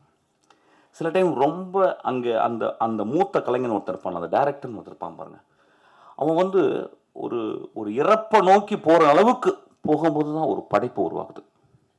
அவன் அங்கே செத்து போவான். கடைசியில் அந்த நாளை வந்து ஃபைனல் அந்த ஷாட் முடிஞ்சு அந்த அந்த அந்த ஃபைனல் மிக்சிங் முடியும் போது பார்த்தீங்கன்னா, வெளியே வரும்போது பார்த்தீங்கன்னா நல்லா ஞாபகம் இருக்குது. ராஜீவ் மேனன் சொன்னாரான் ஒரு தடவை, யாரையா அது ஃபைனல் ஏதோ உள்ளே போகும்போது யாரையா அது கீழே பட்டு கிடக்குறா அப்படி செருப்புக்குள்ளே அப்படின்னு. சார் அவர் பேர் பாலான்னு சொன்னாங்களாம். அதுதான் சேது பாலா. செத்து போகிற டைம் தான் அந்த டைமில் தான் அந்த படம் உருவாகுது ஆக்சுவலாக. அப்போ ஒரு படம் உருவாகும் போது நம்ம வந்து படம் நல்லா இல்லைன்னு சொல்கிறதுக்கு ரொம்ப உரிமை இருக்குது. ஏன்னா நீங்கள் 150 ரூபா கொடுக்குறீங்க. அப்புறம் ஒவ்வொரு பத்திரிக்கையாளரும் எல்லாம் சினிமா தெரிஞ்சவங்க. நான் நான் சொன்ன சித்திரம்பேசிரி பார்த்து நான் கதை சொன்னேன், ஏவிஎம்மில் சொன்னேன். அது நல்லா இருக்குன்னு சொன்னவர் அங்கே உட்காந்துருக்கிற வெள்ளை சட்டை போட்டவர் துளசி பெருமாள். அவர் நல்லா இல்லைன்னு சொல்லியிருந்தா நான் நல்லா இருந்திருக்க மாட்டேன். ஸோ அவங்க தான் பத்திரிக்கைங்க. நம்மளும் அதை ரொம்ப புரிஞ்சுக்கணும் ஆக்சுவலாக. இது 2 பேரும் கையை கோர்த்து படங்கள் நல்லா இல்லாட்டினாலும் அதில் இல்லையா இப்படி பண்ணலாம்யா இப்படி பண்ணியிருக்கணுயா அப்படி சொல்லலாம். சினிமாவை எல்லோரும் நம்ம பத்திரமா பார்த்துக்கணும். ஏன்னா சினிமா மட்டும்தான் அறத்தையும் அழகையும். இப்போ நீங்கள் பார்த்தீங்கன்னா என்ன ஒரு பெர்ஃபார்மன்ஸ், வாட்டா. எனக்கு வந்து இன்றைக்கி நைட் ஃபுல்லாக பேசிகிட்டே இருக்கலாம் போல இருந்துச்சு. இந்த படம் இந்த மனிதர்களுக்காகவும் அந்த நடிகர்களுக்காகவும் ஓடணும்னு நான் வந்து கேட்டுக்கிறேன். நான் வரும்போது ரொம்ப டயர்டாக வந்தேன். ஆனால் ஒரு 200 நாளுக்கு வந்து நான் சக்தியோடு இயங்கக்கூடிய அளவுக்கு இந்த மனிதர்கள் வந்து இன்றைக்கி ஒரு எக்ஸ்ட்ரானரியான ஒரு பெர்ஃபார்மன்ஸ் பார்த்தேன். இந்த பெர்ஃபார்மன்ஸை யார் டிசைன் பண்ணான்னு தெரியல. மேபி என்னுடைய டைரக்டர் டிசைன் பண்ணான்னு தெரியல. ஏன்னா ஹூ அவர் டிசைன்ட் இந்த மாதிரி ஒரு பெர்ஃபார்மன்ஸ் பண்ணவங்க வந்து ரொம்ப ஒரு அறிவான, ரொம்ப மனதுக்கு ரொம்ப ரொம்ப எளிமையான மனிதர்கள் தான் இந்த மாதிரி சொல்ல முடியும். I'm so moved by them. I'm so thankful to them. இந்த படம் ஓடணுன்னு நான் மனிதர்களை கேட்டுக்கிறேன். இந்த படம் நியாயமாக இருந்தால் ஓடுன்ற சக்தி, பயப்படாத. இல்லைன்னா அடுத்த படம் பண்ணுவோம், அதையும் ஒழுக்கமாக பண்ணுவோம். அதான் ரொம்ப முக்கியம். Thank you so much. இந்த படத்தில் ஏதோ ஒரு உண்மை இருக்குது, இந்த படத்தில் ஏதோ ஒரு கருணை இருக்குது, இந்த படத்தில் ஏதோ அறம் இருக்குது. Thank you so much. எல்லாருக்கும் வணக்கம். அப்புறம் எல்லாருக்கும் நன்றி. தயாரிப்பாளர்களுக்கு, இயக்குனருக்கு, கூட நடித்த நடிகர் எல்லாருக்குமே நன்றி. உங்களுக்கு ஒரு பெரிய நன்றி. நிறைய பேசணும் இந்த படத்தில் அப்படின்ட்டு நான் ப்ரிப்பேர்லாம் பண்ணி வச்சுருந்தேன். ஆனால் இன்றைக்கி கொஞ்சம் இடையில ஒரு படப்பிடிப்பு நடுவில் அனுமதி வர வேண்டிய சூழ்நிலை ஆயிடுச்சு. சாலிகிராமத்துலாம் ஷூட்டிங் நடந்துகிட்டு இருக்குது. நான் 8 மணிக்கு வந்துடுவேன்னு சொன்னேன். அநேகமாக ஷார்ட் ரெடியாக இருக்கும். போனோடனே போய் உள்ளே பூந்து நடிக்கணும் கேமராக்குள்ளே. இந்த படத்தில் எனக்கு என்னோடய கதாபாத்திரம் வந்து நான் ஹீரோவோட தாய்மாவனாக நடிச்சிருக்கேன். படத்துக்குள்ளே ரொம்ப முக்கியமான கதாபாத்திரம். அப்புறம் இந்த கதை இயக்குனர் சக்திவேல் வந்து எனக்கு அவர் படம் பண்ணுறதுக்கு முன்னாடியிலேருந்தே தெரியும். ஒரு படம் வந்து ஆக்சுவலாக டிஸ்ட்ரிபியூஷனுக்கு ஒர்க் பண்ணியிருந்தார். அப்போது இருந்து எனக்கு அவரை தெரியும். அதனால் எல்லா படத்துலையுமே கூப்பிடுவார். பயணிகள் கவனிக்கும்லேயும் ஒரு ரோல் கூப்பிட்டுருந்தார். அப்போது வந்து சூழ்நிலையால் அது பண்ண முடியல. இதில் வந்து முக்கியமான ஒரு ரோல் அவரோட ஒர்க் பண்ணதில் எனக்கு ரொம்ப மகிழ்ச்சி. இந்த கண்டென்ட்டுக்குள்ளே இருக்கிறது எனக்கு நிறைய ரிலேட் பண்ணிக்க முடியாத நிறைய சம்பவம் இருக்குது. அதெல்லாம் வெளியில் சொல்லலாமா இல்லையான்னு ரொம்ப நாளாக ஒரு யோசனை. ஏன்னா இது மிஸ்கின் சார் பேசும்போது நிறையா கொஞ்சம் இது மனிதர்கள் அப்படிலாம் மாற்றி பேச வேண்டிய சூழ்நிலை இருக்குது. ஏன்னா நமக்கு அந்த டேம் வந்து கரெக்டாக இல்லையான்னு இன்னும் புரியல வேறு. இது பொது வழியில் மைக்கில் பேசலாமான்னு வேறு தெரில. அப்புறம் அவர் சொன்னதுக்கப்புறம் எனக்கு என் வாழ்க்கையில் நடந்த ஒரு கதையை சொல்லிடலான்னு நான் முடிவு பண்ணிட்டேன். நான் எப்படியும் மாட்டேன், நாங்கள் 2 பேரும் சேர்ந்து மாட்டிக்கிறோம் அப்படின்ட்டு தான்.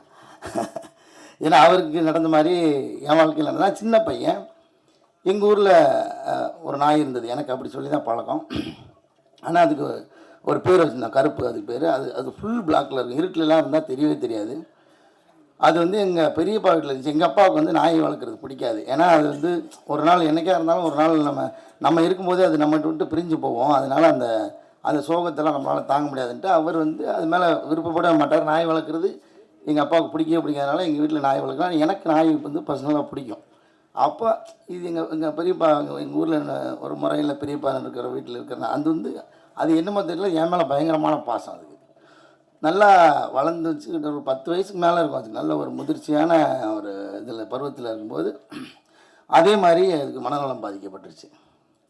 இப்போ என்னென்னா அது வேறு யாருமே அதை நெருங்கவே முடியல. கிட்டத்தட்ட ஊரில் ஒரு 10-13 பேரை கடிச்சிச்சு. இப்போ ஒட்டுமொத்த ஊரும் அந்த நாய்க்கு எதிராக திரண்டு நிற்கிது, இந்த நாயை கொன்னே ஆகணும் அப்படின்ட்டு. இப்போ என்னென்னா அவங்க வீட்டில் இருக்கிறவங்க கூட அந்த நாயை நெருங்க முடியல, ஏன்னா கடிக்க வருது, யார் போனாலும் கடிக்க வருது. இப்போ அவங்க வீட்டில் ஒப்புதல் வாங்கிட்டாங்க. சரி இதை நாங்கள் வந்து இதான் என்ன சொல்கிறது, மக்களை காப்பாற்றுறதுக்காக இதை கொல்ல போகிறோம் அப்படின்ற ஒரு முடிவுக்கு வந்துட்டாங்க. ஏன்னா அப்போல்லாம் வேறு இந்த மாதிரி ஊசி போட்டு அந்த மாதிரி ட்ரீட்மெண்ட் பண்ணுறதுக்கெல்லாம் அப்போல்லாம் இல்லை. எங்கள் ஊரில் கிராமத்துலலாம் அந்த வசதியெல்லாம் இல்லை. நான் ரொம்ப இப்போ ஒரு 10-12 வயசில் இருக்கும்போது. அப்போது என்னை மட்டும் அது கடிக்கவே இல்லை, என்னை மட்டும் அது ஃப்ரெண்ட்லியாகவே வச்சுருக்கேன். எனக்கு அது புரியவே இல்லை. இப்போ என்னென்னா மொத்த ஊரும் சேர்ந்துக்கிட்டு என் மேலே ஒரு கோரிக்கை வைக்குது. கோரிக்கைன்ற ஒரு நிர்பந்தம். நாங்கள் வந்து ஒரு எலி பாசாங்கத்தை வந்து தருவோம், அது நீ கொடுத்தா தான் சாப்பிடும், அதனால் நீ தான் கொடுக்கணுன்ட்டாங்க. இப்போ வந்து இட்லியில் வெட்டி அதுக்குள்ளே வச்சு எனக்கு எக்ஸ்பிளைன் பண்ணுறதுக்கு பயமாக பதட்டமாக இருக்குது. நான் தான் கொடுத்தாகணும், ஏன்னா வேறு யாரும் கிட்ட போக முடியாது. நான் வந்து வேறு வழியே இல்லை, கொடுத்துட்டேன். அது ஒரு பெரிய ஊர் மொத்தமாக சேர்ந்து ஒரு கலவரம் ரேஞ்சுக்கு செயல்படுறாங்க. எல்லோரும் வீட்டுக்குள்ளே இருக்காங்க. அப்புறம் வந்து மாடு குடிக்கிறதுக்காக வச்சுருக்கிற தண்ணியெல்லாம் வந்து மூடி போட்டு மூடுறாங்க. ஒரு பரபரப்பாக இயங்குது. இது ஆரம்பிக்கிறதுக்கு முன்னாடி இப்படி ஃபுல்லாக அலர்ட் ஆகுது ஊரே. எனக்கு இது ஏன்னு தெரியாது. அப்புறம் தான் சொன்னாங்க, இந்த எலி வாசனை சாப்பிட்டுருச்சுன்னா தண்ணியை குடிச்சிட்டா பொழைச்சிக்குமா, அதனால் தண்ணி குடிக்க விடாமல் இருக்குது. ஊருக்குள்ளே எங்கெல்லாம் பொதுவான இடத்துல தண்ணி திறந்துருக்கு எல்லா இடத்தையும் க்ளோஸ் பண்ணி இப்போ அலர்ட்டாக கையில் கட்டையோடு அங்கங்கே தெருமுகளை எல்லாம் நிற்கிறாங்க. இப்போ இது யதார்த்தமாக என்னை பார்க்க வருது. இப்போ இந்த இட்லி நான் வச்சு கொடுத்துட்டாங்க, நான் கொடுக்கணும், வேறு வழி இல்லை, கொடுத்துட்டேன். சாப்பிட்ருச்சு. இப்போ என்னென்னா இவங்க எல்லா இடத்துலையும் நிற்கிறாங்க, அது எங்கேயும் போக முடியாது. அது சாப்பிட்டுட்டு என்ன ஒரு பார்வையோட பார்த்துருச்சு. என்னால் அதை கடக்கவே முடியல. நான் கொஞ்சம் எமோஷனல் வேறு. அப்புறம் என்ன ஆயிடுச்சுன்னா எல்லார்த்தையும் ஏமாற்றி தப்பிச்சு ஓடிட்டான். ஊருக்கு வெளியில் ஊற்றுன்னு ஒரு குட்டை இருக்கும், அந்த குட்டையில் போய் தண்ணியை குடிச்சிட்டான், தப்பிச்சிட்டான். இப்போது ஆனாலும் ஊர் இதுக்கு எதிராகவே தான் நிற்கிது. ஆனால் எனக்கு என்னென்னா நல்ல வேளை என் கையால் அது சாகலை. அப்படி திரும்பவும் அந்த அப்ளிகேஷனுக்கே வந்தாங்க, இனிமேல் அதை செய்ய மாட்டேன்னு சொல்லி. எங்கள் வீட்டிலலாம் வேறு என்னை திட்டினாங்க. அது எவ்வளோ பெரிய பாவம் தெரியுமா, எனக்கு தெரியாது இது தண்ணி குடித்தா பொழைச்சிக்கொன்றது. இதெல்லாம் இவ்வளோ திட்டம் போட்டு நீ கொண்டு போய் வச்சுருக்கேன்னா எனக்கு தெரியாது. அவங்க கொடுக்க சொன்னாங்க, நான் தான் கொடுத்து ஆகணுன்ற இடத்துல வந்ததுனால நான் கொடுத்துட்டேன் அப்படின்னு சத்தம் போட்டாங்க. இனிமேல் அதை பண்ணக்கூடாது, அது பெரிய பாவம் அப்படின்னு சொன்னதுனால நான் பண்ணலை. அப்புறம் இந்த ஒட்டுமொத்த ஊரும் ஒன்று திரண்டு எப்படிலாம் முடியுமோ அப்படிலாம் ஒரு திட்டமிட்டு அதை பிடிச்சி கடைசியில் தூக்கில் ஏற்றினாங்க. ஊரில் வந்து மாட்டு வண்டியில் தூக்கில் ஏற்றுவாங்க. அதை கூட எனக்கு விளக்கமாக சொல்கிறதுக்கு பதட்டமாக தான் இருக்குது. சாதாரணமாக மாட்டு வண்டியில் சுருக்கு போட்டு கட்டி வச்சுருவாங்க, அந்த மோக்கால்னால் அந்த மாடு கட்டுற இடத்துல கட்டி வச்சுருவாங்க. அப்புறமா பின்பக்கமாக இருந்த வண்டியை வாரிடுவாங்க, அந்த மோக்கால் அப்படி தூக்கிடும், அது துடிச்சு செத்துரும். இப்போ என்னென்னா ஊருக்கு எல்லா மக்களையும் காப்பாற்றிட்டோம், ஒரு வெறிநாய் கடியிலேருந்து எல்லோரும் காப்பாற்றிட்டோம்னு ஒன்று இருக்குது. ஆனால் இந்த நாய் செத்துருச்சு. இந்த சூழ்நிலையில் யார் பக்கம் நிற்கிறதுன்றது எனக்கு அப்போவே தெரியல எனக்கு. அது மாதிரி இந்த படத்துக்குள்ளே ஒரு பதட்டம். நான் நடித்த போதுலாம் பெருசாக இதுக்குள்ளே எனக்கு கதை தெரியும், எனக்கு தான் விஷுவல் நான் படம் ஃபுல்லாக பார்த்துட்டேன். அப்புறம் பார்த்தோன்னே எனக்கு அந்த பதட்டம் அதுக்குள்ளே தொட்டிருச்சு எனக்கு. அது மாதிரி நிறைய பேருக்கு அனுபவம் இருக்குன்னு நினைக்கிறேன். இன்னும் நிறையா பேசணும் நாங்கள். அப்புறம் ரொம்ப சீரியஸாக போய்ட்டு கேரளாவில் ஷூட்டிங்லாம் நடக்கும்போது ரொம்ப ஜாலியாக இருக்கும். வெளியில் அதாவது ஷூட் முடித்ததுக்கப்புறம் ஹோட்டல் ரூமுக்குலாம் வந்துட்டு ஒரு நாள் வந்து எல்லோரும் கதவை சாத்திட்டு பிரியாணி பண்ணோம், வேறு ஒன்றும் இல்லை.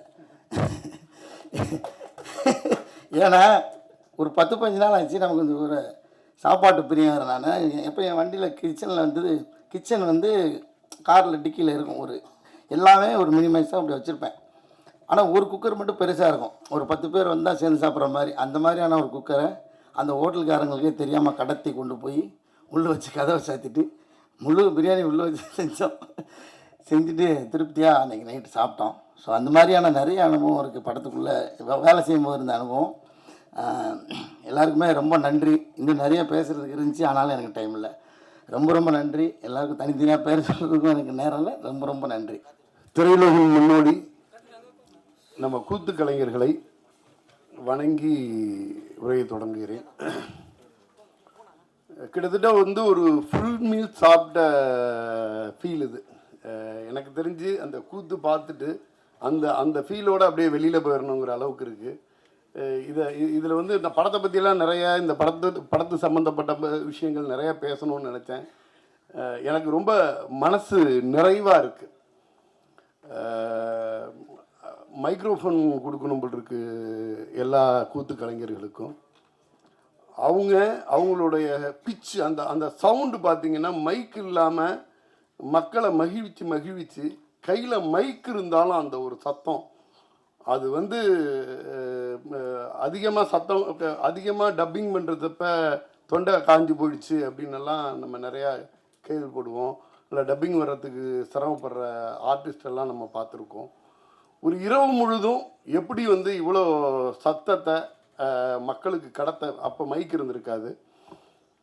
அதோட தொடர்ச்சியாக கையில் மைக் இருந்த பிறகும் அவங்களுடைய குரல் அந்த வசீகரம் மனசு பூரா நிறைஞ்சிருக்கு. எங்களின் ஆதி கலைஞர்களை வணங்கி அலங்கு பற்றி பேசணும். இந்த படம் எனக்கு ரொம்ப நெருக்கமான ஒரு திரைப்படம். படம் முடிச்சதுக்கு பிறகு நான் அந்த படத்தை பார்த்துட்டு ஜென்ரலாக ஒரு படத்தில் ஜாயின் பண்ணி அந்த படம் எனக்கு ரொம்ப பிடிச்சிருந்துச்சுன்னா அதோட ட்ராவல் ஆகுறதுங்கிறது ஒன்று. ஆனால் அலங்கு அதுலேருந்து அந்நியப்பட்டது. செல்ஃபி அப்படின்னு ஒரு படம் வந்து தம்பி குணாநிதி டிஜியும் சபரியும் சேர்ந்து இணைந்து அவங்களோட தயாரிப்பில் ஒரு படம் வருது. அந்த திரைப்படம் வந்து இருக்கும் பொழுது இவருடைய ஒரு கால் வருது, தம்பியோட கால் வருது, டிஜியோட கால் வருது. ஆனால் அவங்கள சந்திக்கணும் அப்படின்னு சொல்லியாச்சு. அவருடைய திருமண பத்திரிகையை எடுத்துகிட்டு வந்து அதுதான் நம்மளோட முதல் சந்திப்புன்னு நினைக்கிறேன். அவ்வளோ நேரம் சினிமாவை பற்றி பேசிக்கிட்டு இருந்தார். முன்பின் பரிச்சயம் இல்லாத எனக்கு நேரடியாக வந்து பத்திரிகை வச்சது இல்லாமல் அவரோட கல்யாண வேலையை தாண்டி சினிமா பற்றி அவ்வளோ நேரம் பேசிக்கிட்டு இருந்தார். சினிமா பற்றி பேசிக்கிட்டு இருந்துட்டு அடுத்த திரைப்படம் நான் வந்து தயாரித்தேன். நடிக்கும் பொழுது அந்த படத்தை வந்து நீங்கள் தான் வெளியிடணும் அப்படின்னு சொல்லிட்டு வெளியிடுவீங்க அப்படின்னு சொல்லிட்டு ஒரு வார்த்தையை சொல்லிட்டு போனாங்க. அப்புறம் அதுக்கு பிறகு பார்த்திங்கன்னா அடுத்ததாக அவங்க தயாரிக்கிறேன் அப்படின்னு சொன்ன ஒரு திரைப்படம் வந்து அலங்கு. அவருடைய இயக்குனர் பார்த்திங்கன்னா நம்ம சக்தி பெருமாள் சார். அவர் ஒரு சினிமா வெறியன். அதாவது ஏதாச்சும் ஒரு நல்ல படத்தை நான் ரிலீஸ் பண்ணேன்னா அல்லது யாராச்சும் ரிலீஸ் பண்ணாங்கன்னா நேராக இங்கே போய் உட்காந்து அந்த படத்துக்காக ஆத்மார்த்தமாக என்னென்ன உதவிகளை பண்ண முடியுமோ, என்னென்ன ப்ரொமோஷன் டெக்னிக்கை வந்து இது பண்ண முடியுமோ அது எல்லாத்தையுமே ஆத்மார்த்தமாக பண்ணக்கூடிய ஒரு கலைஞன். சினிமாவை மிக மிக நேர்மையாக நேசிக்கக்கூடிய ஒரு மிகச்சிறந்த மனிதர். அவரோட இயக்கத்தில் இந்த படம் பண்ண போகிறோம் அப்படின்னு சொல்லிட்டு தம்பி வந்து சொன்னாங்க. எனக்கு அவ்வளோ சந்தோஷமாக இருந்துச்சு. சரியான மனிதர்கள் மிகச்சரியான மனிதர்களோட மட்டும்தான் சேர்ந்து ட்ராவல் ஆவாங்க அப்படிங்கிற மாதிரி எனக்கு தோணுச்சு. அன்னைக்கு அந்த பத்திரிகை கொடுத்தப்ப தொடங்கிய நட்பு அவர் என்னவா டிஃபைன் பண்ணுறதுன்னே என்னால் சொல்ல முடியாது. ஒரு நடிகரா, தயாரிப்பாளரா, மருத்துவரா, இல்லை ஒரு கூத்து கலைஞரா, இதெல்லாம் தாண்டி மிகச்சிறந்த பண்பாளன். நம்ம தமிழ் சினிமாவில் ஒரு தயாரிப்பாளராகவோ நடிகராகவோ அவர் என்னவா ட்ராவல் பண்ணாலும் மிகச்சிறந்த மனிதர். அவர் வந்து நான் பழகினதை வச்சு சொல்கிறேன். இவங்க வந்து படம் பண்ணுறாங்க. இந்த படம் பண்ணும் பொழுது இவங்களுக்கு மிகப்பெரிய பின்புலம் இருக்குது. மிகப்பெரிய பின்புலத்தோடு வந்து எடுக்கப்படுகின்ற படம் வந்து என்னமா இருக்குங்கிறது நம்ம பார்த்துருப்போம். ஏனோதானோ அல்லது பட்ஜெட் பற்றி கவலை இல்லை, அல்லது நானே ஹீரோ ஓப்பன் பட்ஜெட்டு, இது எதுவுமே கிடையாது. நிறைய நம்ம பார்ப்போம் இந்த புதுமுக நடிகர்களை வைத்து படம் பண்ணக்கூடிய தயாரிப்பாளர்கள் உண்மையிலேயே தன்னுடைய வந்து ஒட்டுமொத்த வாழ்நாள் வருமானத்தையும் வாழ்நாள் சேவிங்ஸையும் சேர்த்து வச்சு ஒரு படம் பண்ணும் பொழுது எந்த வித தவிப்பில் இருப்பாங்களோ, நம்ம நிறையா பார்த்துருப்போம். ஒரு அரசு அதிகாரியாக இருந்திருப்பார், அவருடைய ஒட்டுமொத்த பென்ஷன் அவங்களோட சேவிங்ஸ் எல்லாத்தையும் எடுத்து வச்சு ஒரு படம் பண்ணும் பொழுது எந்த அளவுக்கு அந்த படத்தின் மீது அக்கறையும் அந்த பணத்தின் மீது அந்த பணம் வந்து என்ன மாதிரி செலவு பண்ணணும் அப்படிங்கிறதுலக்கான ஒரு அவங்களோட ஆர்வமும் அதை விட 2 மடங்கு. நம்ம தம்பி சபரீஷ் சொல்லவே வேணாம், அவர் ஸ்க்ரீனில் தெரியாத எந்த செலவுமே பண்ணக்கூடாதுங்கிறதுல வந்து அவ்வளோ இது வந்து ஏதோ அதாவது எப்படி சொல்கிறதுனா ஒரு ரொம்ப சின்சியரான அட்டெம்ப்ட். ஏதோ ஜஸ்ட் லைக் தட் கிடையாது. ஏதோ ஒரு எங்கள்கிட்ட பணம் இருக்குது அல்லது போதுமான அளவுக்கு வந்து எல்லாரோடையும் ஒரு நல்ல நெட்வொர்க் இருக்குது, நான் படம் பண்ணுறேன் அப்படின்னு சொல்லிட்டு படம் பண்ணலை. வெரி சின்சியர் எஃபர்ட், ரொம்ப ரொம்ப ரொம்ப சின்சியரான எஃபர்ட். அதில் வந்து ஒரு கூத்து கலைஞராக அவர் வந்து என்னென்னா அந்த அந்த காலகட்டத்திலிருந்தே வந்து அந்த இயல் இசை நாடகம் இது 3ஓட சேர்ந்து, இந்த கூத்து மட்டும் இயல் இசை நாடகம் 3யுமே சேர்ந்து கலந்து வரும். அதோட வந்ததுனாலேயே என்னன்னு தெரியல, உண்மையான சினிமாவை நேசித்து ஒரு அழகான படத்தை எடுத்திருக்காங்க. அதோட விஷுவல் ஆகட்டும். இப்போ 2 பேர் வந்து நாய் பற்றி சொல்லும் பொழுது மனநிலை பாதிக்கப்பட்ட பற்றி ஒரு கதை சொன்னாங்க. ஆனால் கதை அது இல்லை, வேற ஒன்று. மிக அழகாக மிக அற்புதமாக கேரளாவோட பின்புலத்தை மையமாக வச்சு மிக அற்புதமான ஒரு திரைப்படத்தை எடுத்திருக்கிறாங்க. அதோட விஷுவல் ஆகட்டும், மியூசிக் ஆகட்டும், அதில் பங்கு பெற்ற கலைஞர்களுடைய மற்ற கலைஞர்களுடைய நடிப்பாகட்டும். காளி வெங்கட் சார் அவர் வந்து ஒரு அவர் ஒரு சாதாரணமாக அவர் சொல்லக்கூடிய ஒரு டயலாக்ல மலைவாழ் மக்களோட ஒட்டுமொத்த வழியை ஒரு சாதாரண 2-3 வரியில் கடந்து போயிருப்பார். அவரோட டப்பிங்கே நம்மளை வந்து ஒரு முழு படம் பார்த்த திருப்தியை வந்து அவருடைய ஒரு 4-5 வரி டயலாக்கே நம்மளை கடத்திட்டு போகும். அந்த அளவு மிக நுட்பமாக ஒரு திரைப்படம். அதில் பங்கு பெற்று நடித்திருந்த அத்தனை பேருமே, காளி வெங்கட் சாராக இருக்கட்டும், பர்டிகுலராக அம்மா கேரக்டர் பண்ணவங்க ஸ்ரீரேகா, எனக்கு தெரிஞ்சு இப்படி ஒரு ஸ்டன்னிங் பர்ஃபார்மன்ஸை நான் சமீபத்தில் பார்த்ததே இல்லை. நிச்சயமாக மிகப்பெரிய பல விருதுகளை பெறக்கூடிய ஒரு நடிகையாக இருப்பாங்கன்னு நினைக்கிறேன். நீங்கள் கண்டிப்பாக நம்ம பத்திரிகையாளர்கள் எழுதும் பொழுது எனக்கு தெரியும் இதில் யார் வந்து அந்த அம்மாவோட நடிப்பை வந்து புகழ்ந்து எழுதுவீங்கிறது எனக்கு இப்போவே என் மனக்கண்ணில் வந்து போகுது. அந்த அளவுக்கு இருக்கும். இதில் வந்து நம்ம தோழர் கொற்றவை ஒவ்வொருத்தரோட பர்ஃபார்மன்ஸும் சரி. இந்த படம் வந்து மிக மிக நுட்பமாக செதுக்கப்பட்ட ஒரு திரைப்படம். இதுக்கெல்லாம் மேலே நம்ம சகோதரி சங்கமித்ரா அன்புமணி அவர்கள் இந்த திரைப்படத்தை வந்து தயாரிக்கிறாங்க. மிகச்சிறந்த நோக்கத்தோட ஒரு மலைவாழ் மக்களோட வேதனையை, வலியை, துன்பத்தை, அவங்க வாழ்க்கையோட அடுத்த கட்டத்துக்கு அவங்க எப்படி போகணுங்கிற ஒரு சமுதாய நோக்குள்ள ஒரு திரைப்படத்தை எடுத்து தயாரிக்க வந்திருக்காங்க தன்னுடைய முதல் படமாக. நான் என்னோட அப்சர்வேஷன் சரியாக தவறான்னு தெரியல. கூத்துங்கிறது வந்து விழுப்புரம் இந்த சைடில் வந்து மக்களோட மக்களாக கலந்து இருக்கக்கூடிய கலை. இப்போ நம்ம சொல்லும்போது தெரிஞ்சோம், தயாரிப்பாளராக இருக்கட்டும், இந்த படத்தோட நடிகராக இருக்கட்டும், சங்கமித்ரை அவர்களாக இருக்கட்டும், இவங்க எல்லாருமே வந்து இந்த கூத்தோட நேரடி தொடர்பில் இருந்திருக்காங்கங்கிறதே நமக்கு ரொம்ப ஆச்சரியமான விஷயம். இப்படி இந்த இயல் இசை நாடகம் 3ஓடையும் கலந்த வாழ்வியல் உள்ள ஒரு பகுதியை சேர்ந்தவங்களோட நிலப்பரப்போ வாழ்வியலோ இன்னும் போதுமான அளவுக்கு பதிவு செய்யப்படாததா நான் நினைக்கிறேன். ஒரு மதுரை பதிவு செய்யப்பட்ட அளவு, கோயம்புத்தூர் பதிவு செய்யப்பட்ட அளவு, ஒரு தஞ்சை பதிவு செய்யப்பட்ட அளவுக்கு எனக்கு தெரியல. எனக்கு தெரிஞ்சு இப்போ சமீபத்தில் வந்து லப்பர் பந்து இது மாதிரி ஒரு சில படங்கள் வந்து நம்ம அந்த பகுதியோட வாழ்வியலை வந்து சொல்லியிருக்கோம். உணவு பற்றி சொல்லும்போது அழகாக சொன்னாங்க. ஒரு ஆர்டிக்கல் ஒன்று எழுதியிருந்தாங்க. இன்றைக்கி உணவெல்லாம் வந்து என்னென்ன பசியை தாண்டி ருசிக்காக சாப்பிட ஆரம்பிச்சிட்டோம். நம்ம வந்து என்னென்னா என்ன மாதிரியான உணவை, எந்தெந்த கண்ட்ரியோட உணவை அப்படின்னு தேடி சாப்பிட ஆரம்பிச்சிட்டோம். நம்மளுக்கான விளம்பரமும் நமக்கான இன்ஃப்ராஸ்ட்ரக்சரும் வேறு வேறு உணவுகளை சாப்பிட்றதுக்கு நம்மளை தயார்படுத்துறதுக்கான ஒரு ஸ்ட்ரக்சர் இங்கே கிரியேட் ஆகிருக்கு. ஆனால் நம்ம மண்ணில் விளைய வைக்கப்பட்ட தானியங்களை கொண்டு நம்ம மண்ணுக்கான உணவு சாப்பிடும் பொழுது தான் நம்ம உடலுக்கு வந்து முழு ஆரோக்கியத்தை தரும் அப்படிங்கிற மாதிரி அந்த ஆர்டிக்கல் எழுதிருந்துச்சு. அதே மாதிரி சினிமா நம்ம மண்ணுக்கான, நம்ம கலாச்சாரத்துக்கான, நம்ம மக்களுக்கான சினிமா இங்கே அதிகம் இருக்கணும். ஹாலிவுட் படம் மாதிரி ஒரு படம் பண்ணுறாங்கிறதெல்லாம் இங்கே விஷயம் கிடையாது.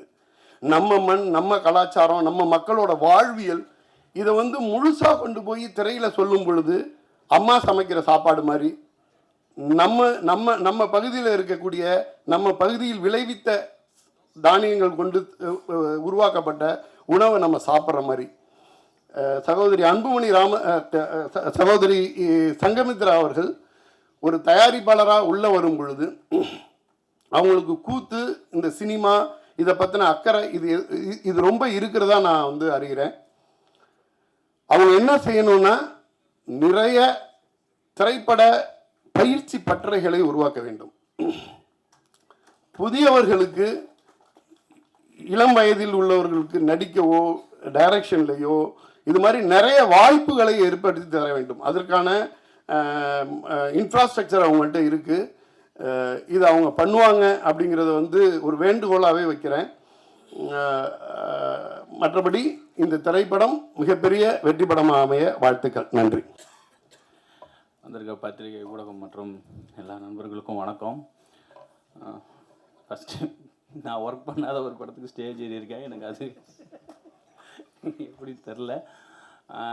குணா, டைரக்டர் சக்தி எல்லாருமே என் ஃப்ரெண்ட்ஸு. அதுலேயும் குணா வந்து எனக்கு ஒரு ஸ்பெஷல். எப்படின்னா, நான் அருண்ராஜா கிட்ட அசிஸ்டண்ட்டாக ஜாயின் பண்ணுறதுக்கு மெயின் ரீசனே வந்து குணா ஆரம்பித்த ஃபஸ்ட்டு ஒரு ப்ராடக்ட்டு.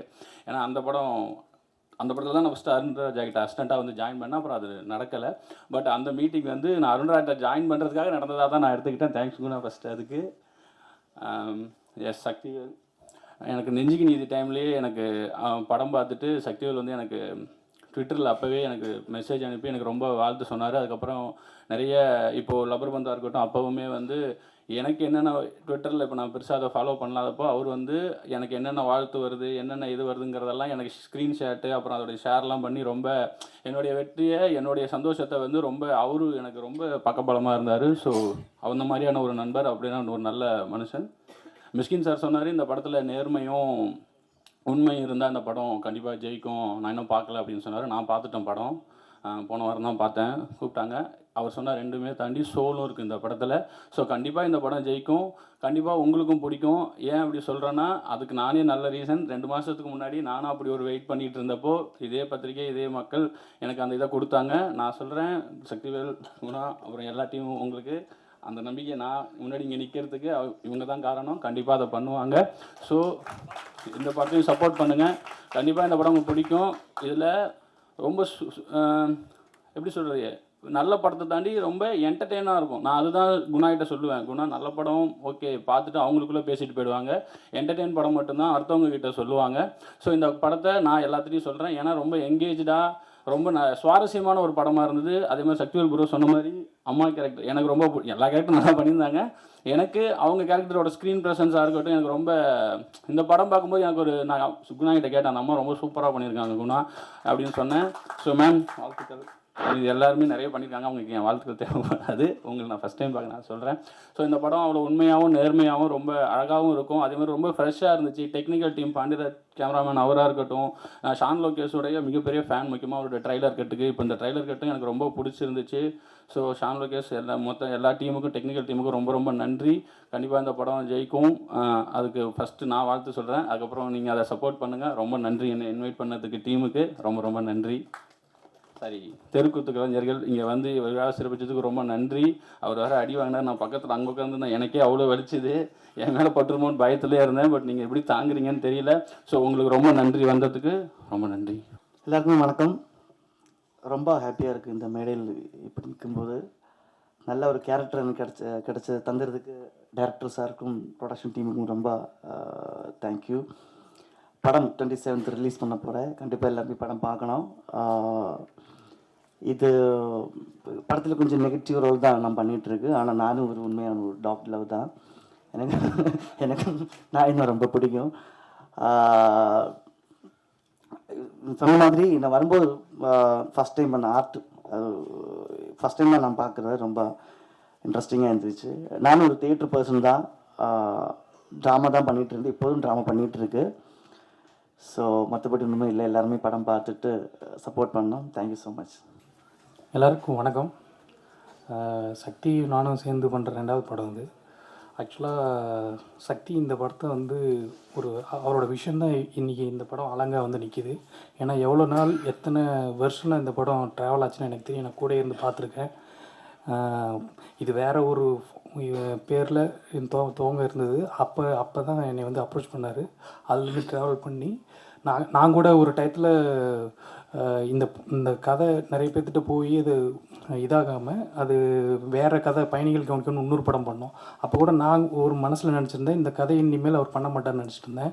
பட் ஒரு டைரக்டரோட விஷன் எவ்வளோ உண்மையாக இருந்தால் திரும்பவும் அதை மறுபடியும் கையில் தூக்கிட்டு போய் ப்ரொடியூசர்ஸ் அப்ரோச் பண்ணி அதை சபரீஷாட்டையும் சங்கமித்ரா மேடம், குணாநிதி 3 பேரையும் கன்வின்ஸ் பண்ணி அவங்களுக்கு பெரிய எனக்கு பெரிய ஆச்சரியம் என்னென்னா, இது ஒரு வாழ்வியல் சம்மந்தமான ஒரு ரொம்ப அவரோட ஸ்டைலே வந்து ரொம்ப நேச்சுரலாக எடுப்பார். இதில் எல்லாமே இருக்குது. அதாவது என்டர்டெய்னிங் சம்மந்தமான எல்லாமே இருக்குது. ஆனால் வந்து ஒரு நேச்சுரலிஸ்டிக்காக எடுப்பார் அவர். ஆனால் இந்த கதையை வந்து அவங்க புரிஞ்சுக்கிட்டு, ஏன்னா அவங்களோட பேக்ரவுண்டு வந்து பெரிய பேக்ரவுண்டு. அவங்க நினச்சிருந்தா ஒரு ரொமான்டிக் காமெடியோ அந்த மாதிரி கூட ஒரு பண்ணியிருக்கலாம், குணாநிதி ப்ரோ நினச்சிருந்தா.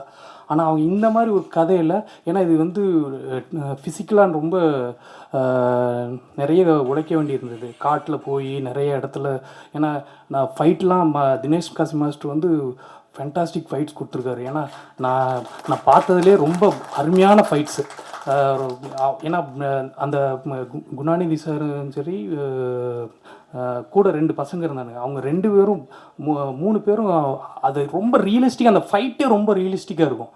அந்தளவுக்கு ரியலிஸ்டிக்கான ஒரு படத்தை கொடுத்துருக்காங்க. எனக்கு அதாவது சக்தி வந்து இந்த படத்தில் ஜெயிக்கணும்னு ஒரு நண்பனாக ரொம்ப ஆசைப்பட்றேன். ஏன்னா ஒரு உண்மையான சோல் அவர். ஏன்னா நான் பார்த்துட்டே இருக்கேன். அவர் வந்து வெறும் டைரக்டராக மட்டும் இல்லை, அவர் வந்து அவரோட நண்பர்கள் நிறைய பேர் இருக்காங்க, இயக்குநர்கள். அவங்களோட படத்துக்கெல்லாம் வந்து இந்த படம் நல்லா இருக்கணும் ப்ரோ, அந்த ஐடியாஸ்லாம் கொடுப்பாரு. ப்ரொடியூசர் அருண் விஸ்வா சார், அவர் கூட நிறைய ஒர்க் பண்ணியிருக்காரு. அந்த மாதிரி நிறைய எப்படி சொல்கிறது, சக்தி ஃபிலிம் ஃபேக்ட்ரி சார் வந்து இந்த படத்தை வந்து அங்கீகரித்து நான் வெளியிடுறேன்னு சொன்னது இன்னும் ஒரு பெரிய ப்ளஸ்ஸாக நான் பார்க்குறேன். சக்தி ஃபிலிம் ஃபேக்ட்ரி சாரோட 2வது படம் எனக்கு இது. பரம்பூரில் அவர் கூட ஒர்க் பண்ணியிருக்கேன். அதுவே எனக்கு ஒரு பெரிய ப்ளஸ்ஸாக இருந்தது. இன்னும் சங்கமித்ரா ஒரு விஷயம், ஒரு சின்ன இது ஷேர் பண்ணணும்னு நினைக்கிறேன்.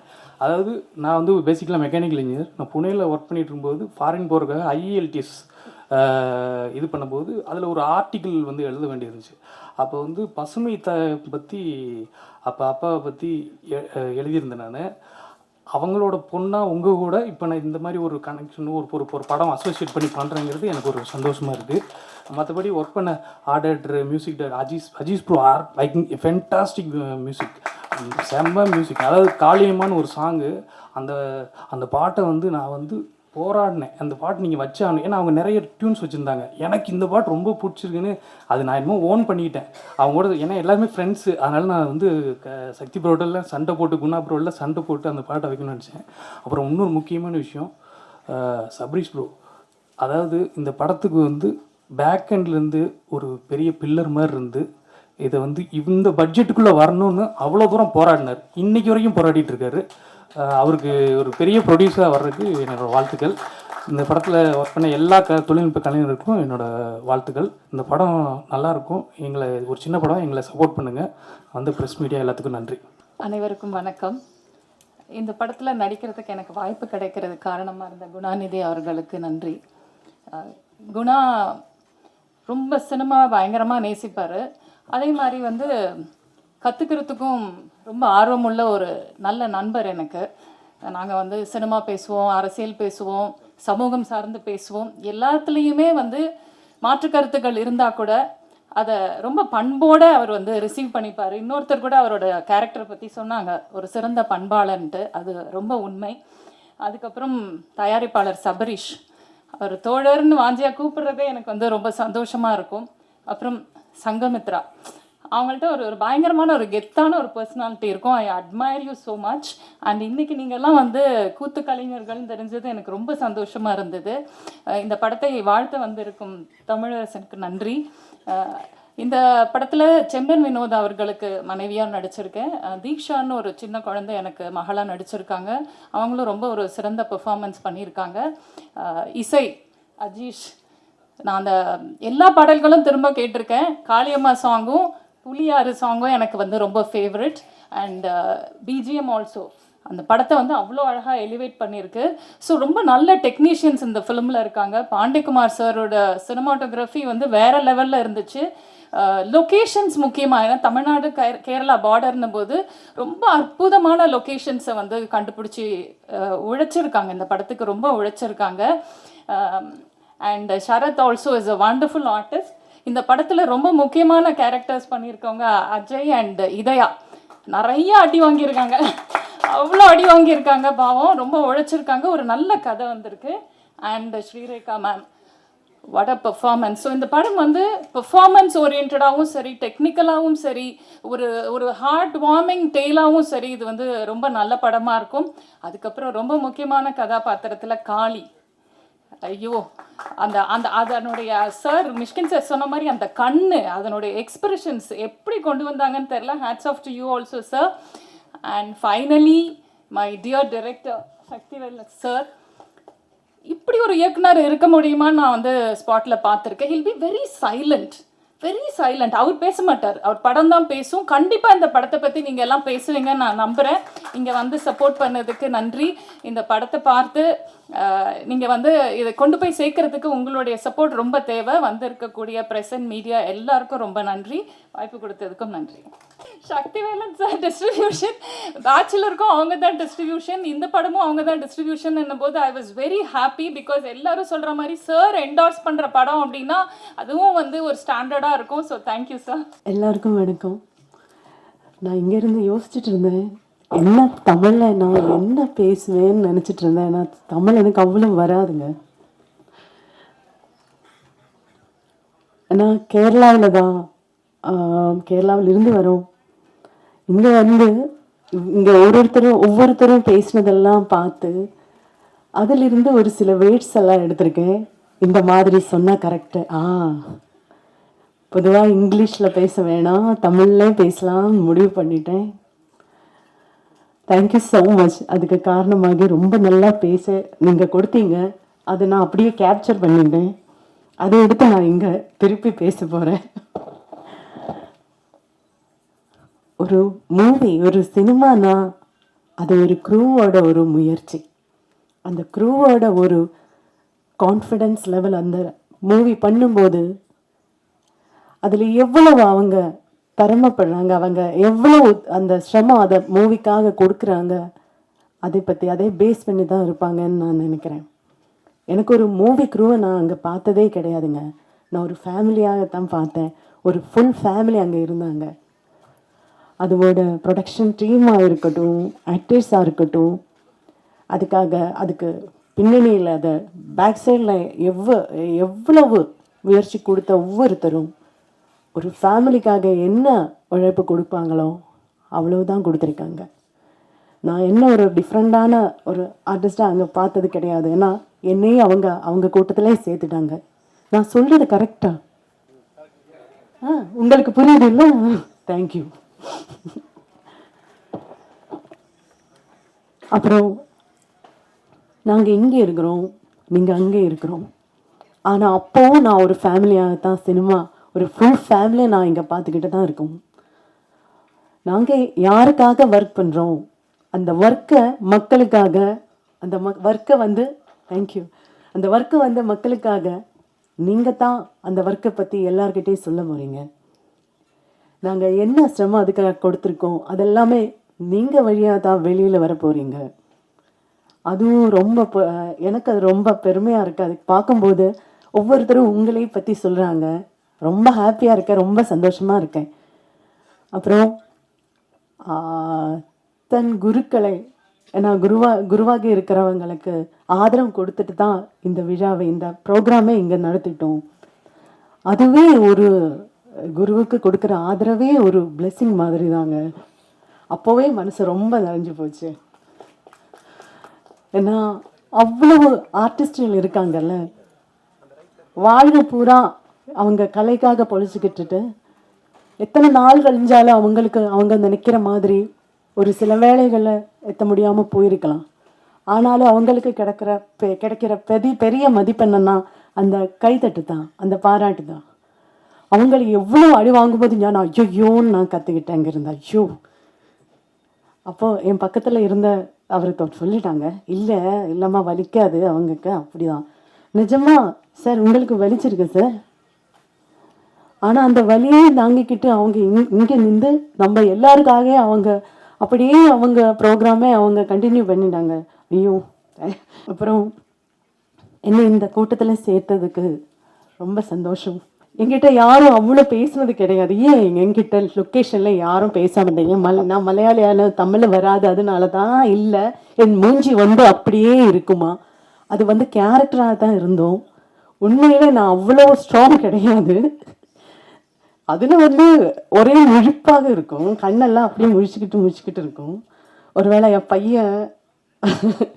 பையன் பயந்துட்டாங்களோ போல இருக்கு, தெரியாது. ஆனால் ரொம்ப சந்தோஷமாக இருக்கேன். எனக்கு இங்கே என்னை கூப்பிட்டு உங்களை எல்லாம் பார்க்குறதுக்கு ஒரு வாய்ப்பை கொடுத்தீங்க. அவ்வளவு பெரிய very honourable people they are. அவங்க கூட இந்த வேதியில் என்னை உட்கார வச்சு என் பேரை சொல்லி என் நடிப்பு நல்லா இருக்கேன்னு சொல்லிங்களே, ரொம்ப சந்தோஷமாக இருக்குது. இந்த படம் சக்திவேல் சாரோட படம். அதுக்குன்னு ஒரு தனி எக்ஸ்பெக்டேஷன் இருக்கும்னு நினைக்கிறேன். எனக்கு தெரியுமே அந்த எக்ஸ்பெக்டேஷன் இந்த படத்துலேயும் இருக்கும். நீங்கள் எக்ஸ்பெக்ட் பண்ண மாதிரி அதை விட பெரிய அளவில் இந்த படம் வந்திருக்கும்னு எல்லார்கிட்டே இருந்து நீங்கள் தெரிஞ்சிட்டீங்க. நான் இந்த வரைக்கும் படம் பார்த்ததே இல்லை. எல்லாரும் சொல்கிறீங்க, நான் அப்படியே முடிச்சுக்கிட்டே இருக்கேன். ஐயோ, நான் படம் பார்த்ததே இல்லைங்க, இனிமேல் தான் பார்க்கணும். உங்கள் கூடவே இருந்து நான் பார்க்குறேன்னு நினைக்கிறேன். இந்த படத்துக்காக உங்கள் வாழ்த்துக்கள் தேவை, உங்கள் சப்போர்ட் தேவை, உங்கள் பிளெஸ்ஸிங்ஸ் தேவை. அதே மாரி கடவுளோட பிளெஸ்ஸிங்ஸ் இந்த ஃபுல் கோர் டீமில் ஒவ்வொருத்தர் கூடயும் இருக்கிறோம். அந்த மாதிரி நான் வேண்டிக்கிறேன். Thank you so much. என் தமிழை நீங்கள் அப்படியே பொறுத்து இருந்ததுக்கு தேங்க்யூ ஸோ மச். சக்தி எனக்கு ஒரு மோர் தென் ஒரு 15 இயர்ஸ் ஃப்ரெண்டு, ரொம்ப நெருங்கிய நண்பர். நான் இங்கே தொலைக்காட்சியில் ஆரம்பித்து அதுக்கப்புறமா அசிஸ்டன்ட் டைரக்டராக ட்ரை பண்ணிகிட்டு இருக்கும்போது, அதுக்கப்புறம் அசிஸ்டன்ட் டைரக்டராக ஒர்க் பண்ணிகிட்டு இருக்கும்போது, அந்த மாதிரினே என் கூட எப்போவுமே என்னோட எல்லா முக்கியமான காலகட்டத்துலேயும் நம்ம இன்னும் ஒரு வளர்ச்சியை பார்க்காத ஆட்கள் தான் நான்லாம். பட் இது வரைக்கும் நான் என்னோடய லைஃப்பில் இருக்கிற எல்லா முக்கியமான ஸ்டேஜ்லேயும் என் கூடயே இருந்த ஒரு முக்கியமான ஃப்ரெண்டு சக்தி அவர்கள். ஸோ அவருக்கு இந்த படம் ஒன்று நடந்து அதில் நான் இங்கே ஒரு ஃப்ரெண்டாக இங்கே பேசுகிறதுல எனக்கு ரொம்ப ரொம்ப மகிழ்ச்சி. இந்த வாய்ப்பு அவருக்கு கொடுத்த சபரீஷ் அவர்களுக்கும், சங்கமித்ரா அவர்களுக்கும், நண்பர் குணநிதி அவர்களுக்கும் எல்லாத்துக்குமே ரொம்ப ரொம்ப நன்றி. நான் அவர் சார்பாக நன்றி சொல்ல நினைக்கிறேன். ஏன்னா எனக்கு தெரிஞ்சு இருக்கிறதுலே ஒரு டீமில் நிறையா பேச வேண்டியது டைரக்டர் தான். அவர் ஃபஸ்ட்டு பேசிட்டு உட்காந்துட்டார். மேபி மிஷ்கின் சார் இருந்தாலும் நினைக்கிறேன். எல்லாம் பேசி முடிச்சிட்டப்புறம் திரும்ப சக்தி ஒரு தடவை பேசணும் கண்டிப்பாக. டைம் ஆகிருக்கும், உங்களுக்கு எல்லாம் பொறுமையாக இருந்தாலும். பட் ஒரு இயக்குனராக அவர் பேசிட்டு போகணுன்னு நான் ஆசைப்பட்றேன். சக்தி டைரக்டராக ஒரு 2 படம் தான் இதுக்கு முன்னாடி பண்ணியிருக்காரு. இது 3ஆவது படம் அவருக்கு. பட் ஒரு 15-16 வருஷத்தில் எனக்கு சக்தி ஒரு 16 வருஷமாக தெரியும். பட் அதுக்கு முன்னாடி சக்தி இங்கே சினிமாவில் ஒர்க் பண்ணிட்டு தான் இருக்கார். அவர் பேசிக்கலாகவே ஒரு எடிட்டராக லைஃப்பை ஸ்டார்ட் பண்ண ஒருத்தர். அப்புறம் மிஷ்கின் சார் கூட ஒர்க் பண்ணியிருக்காரு. அப்புறம் நிறைய நண்பர்கள் கூட ஒர்க் பண்ணியிருக்காரு. பட் அவர் இயக்குனது இதுக்கு முன்னாடி ஒரு 2 படமாக இருந்தாலும் கடந்த ஒரு 16-17 வருஷத்தில் சக்தி கிட்டத்தட்ட எனக்கு தெரிஞ்சு ஒரு ஒரு ஒரு 50 to 100 ஃபிலிம்ஸ்லேயாவது அவரோட பேர் ஒன்றா போஸ்டரில் வந்திருந்தாலும் சரி, வராட்டியாலும் சரி, இதே இடத்துல அவர் இந்த கதவு பக்கத்தில் இங்கே அங்கேன்னு அவர் நின்று அங்கே தூரத்துலேருந்து மற்றவங்க பேசுகிறத பார்த்து ரசித்து அவங்களோட க்ரோத்துக்காக அவ்வளோ வேலைகளையும் அவ்வளோ எஃபர்ட்டை போட்ட ஒரு ஆள் இருந்தார் சக்தி அவர். ஒரு எந்த எதிர்பார்ப்பும் இல்லாமல் ஃப்ரெண்ட்ஸுக்காக போய் எல்லா இடத்துலையும் நிற்கக்கூடிய ஒரு ஆள். நம்ம அது சினிமாவில் காமிச்சா கூட நம்ம வந்து ரொம்ப கிரிஞ்சாக இருக்குது, எக்ஸாஜரேட் பண்ணுறாங்கன்னு சொல்லிடுவோம் ஈஸியாக. பட் நிஜமாலுமே சக்தி மாதிரி ஒருத்தர் இருக்காருன்றது நம்மளுக்கு பழகவே இப்படி உண்மையாலுமே இப்படி ஒரு ஆள் இருக்காரா அப்படின்ற மாதிரி ஒரு மனுஷன் அவர். ஒரு எக்ஸ்ட்ராடனரியான ஒரு ஒரு ஒரு டைரக்ஷன் ஸ்கில் இருக்கிற ஒரு ஆள், ஒரு எடிட்டிங் ஸ்கில் இருக்கிற, ஒரு ஸ்டோரி நரேட்டிவ் ஸ்கில் இருக்கிற ஒரு பர்சன். அவரோட உரிமையிலையுமே அவரோட இந்த ஃபிலிம் லாங்குவேஜும் சரி, ஒரு விஷுவல் சென்ஸும் அதில் நம்ம பார்க்க முடியும். பட் இதில் வந்து இன்னும் நான் இந்த படம் கூப்பிட்டு போகும்போது நான் ஓகே ஒரு குணநிதி அவர்களும் இப்போ தான் நடிக்க ஆரம்பிக்கிறாங்க, ஒரு ஃபஸ்ட் டைம் ஃபிலிம் ப்ரொடியூஸ் பண்ணியிருக்காங்க. நான் ஒரு சின்ன படமாக தான் நான் எதிர்பார்த்து போனேன். பட் ஒரு விஷுவலும் சரி, அந்த லொக்கேஷன்ஸும், பாண்டியோட கேமரா ஒர்க்கும் சரி, அஜீஷோட மியூசிக்கும் சரி, அப்புறம் ஸ்டண்ட் பண்ண அவரோட சரி, எக்ஸ்ட்ரானரியாக இருந்தது. எனக்கு நான் ரொம்ப சந்தோஷமாக இருந்தது. சக்தி வந்து இவ்வளோ ஸ்ட்ரகிளுக்கு அப்புறம் ஒரு படம் கிடைக்குது, பட் அவர் நினச்சது எல்லாமே அதில் பண்ணியிருக்காருன்னு நினைக்கும் போது எனக்கு ரொம்ப சந்தோஷமாக இருந்தது. அதுக்கு இவ்வளோ உறுதுணையாக இருந்த ஒரு ப்ரொடியூசர், அவங்களுக்கு ரொம்ப நன்றி. இப்போ தெரியுது அவங்க ஏன் இவ்வளோ பேஷனேட்டாக இதை பண்ணியிருக்காங்கன்னு. ஏன்னா நான் இது வரைக்கும் இவ்வளோ வருஷம் நம்ம இப்போ தான் ப்ரொடியூசர் ஆகிருக்கு. முன்னாடி நம்ம எல்லா இடமும் பல ஃபங்க்ஷன் போயிருப்போம், தூரத்துலேருந்து பார்த்துருப்போம். பட் இப்படி ஒரு ஃபங்க்ஷனை நம்ம எவ்வளோ பிரம்மாண்டமாக இங்கே இருக்கிற எல்லா ஸ்டார்ஸும் எல்லாருமே வந்து ஒரு 1,00,000 பேர் இருந்திருந்தா கூட இந்த ஒரு பிரம்மாண்டத்தை இப்படி நான் உணர்ந்துட முடியுமானத்தில் அப்படி ஒரு வைப்ரேஷன் இந்த ஒரு கலைஞர்கள் வந்து பெர்ஃபார்ம் பண்ணது. அது நான் இப்போ ஒரு மேடை நாகரிகத்துக்காக சொல்லணுன்றது இல்லை, உண்மையாலுமே நான் இதை எதிர்பார்க்கல. நான் வந்து வேறு ஏதோ ஒரு அவசரத்தில் வந்து உட்காந்தோம், அப்படியே ஃபோனை நோண்டிகிட்டே இருக்கோம், எல்லாம் பார்க்குறோம். பட் அந்த அட்டென்ஷனை கிராப் பண்ண விதமே இப்போது எல்லா டைரக்டருக்கும் ஒரு ஆர்ட் ஃபார்மில் இருக்கவங்க அதுதான் ஃபஸ்ட்டு வேணும். ஏன்னா எல்லாருமே அவங்கவுங்களோட ஒரு பிரச்சனைலேருந்து வருவாங்க 1008 இதில். அவங்க அட்டென்ஷன் நம்ம எப்படி கிராப் பண்ண போகிறோம், இந்த நியூஸை எப்படி நான் வெளியில் என்னோடய விஷயத்தை நான் எப்படி அவங்களுக்கு சொல்ல போகிறேன் அப்படின்றது இருக்குல்ல, அவங்க அதை பண்ண விதமே ரொம்ப சூப்பராக இருந்தது. அது அந்த ஒரு இனிஷியேட்டிவ் எடுத்த சக்திக்கும் சரி, ப்ரொடியூசர்ஸ் அண்ட் டீம் எல்லாத்துக்குமே ரொம்ப நன்றி.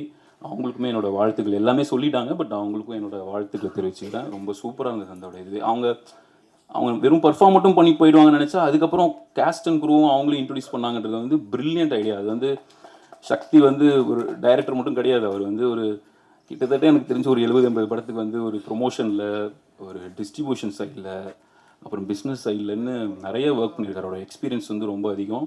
அது இதில் தெரிஞ்சிச்சு, அது அவங்களும் அதை ஹெல்ப் பண்ணியிருக்காங்கன்னும் போதும்.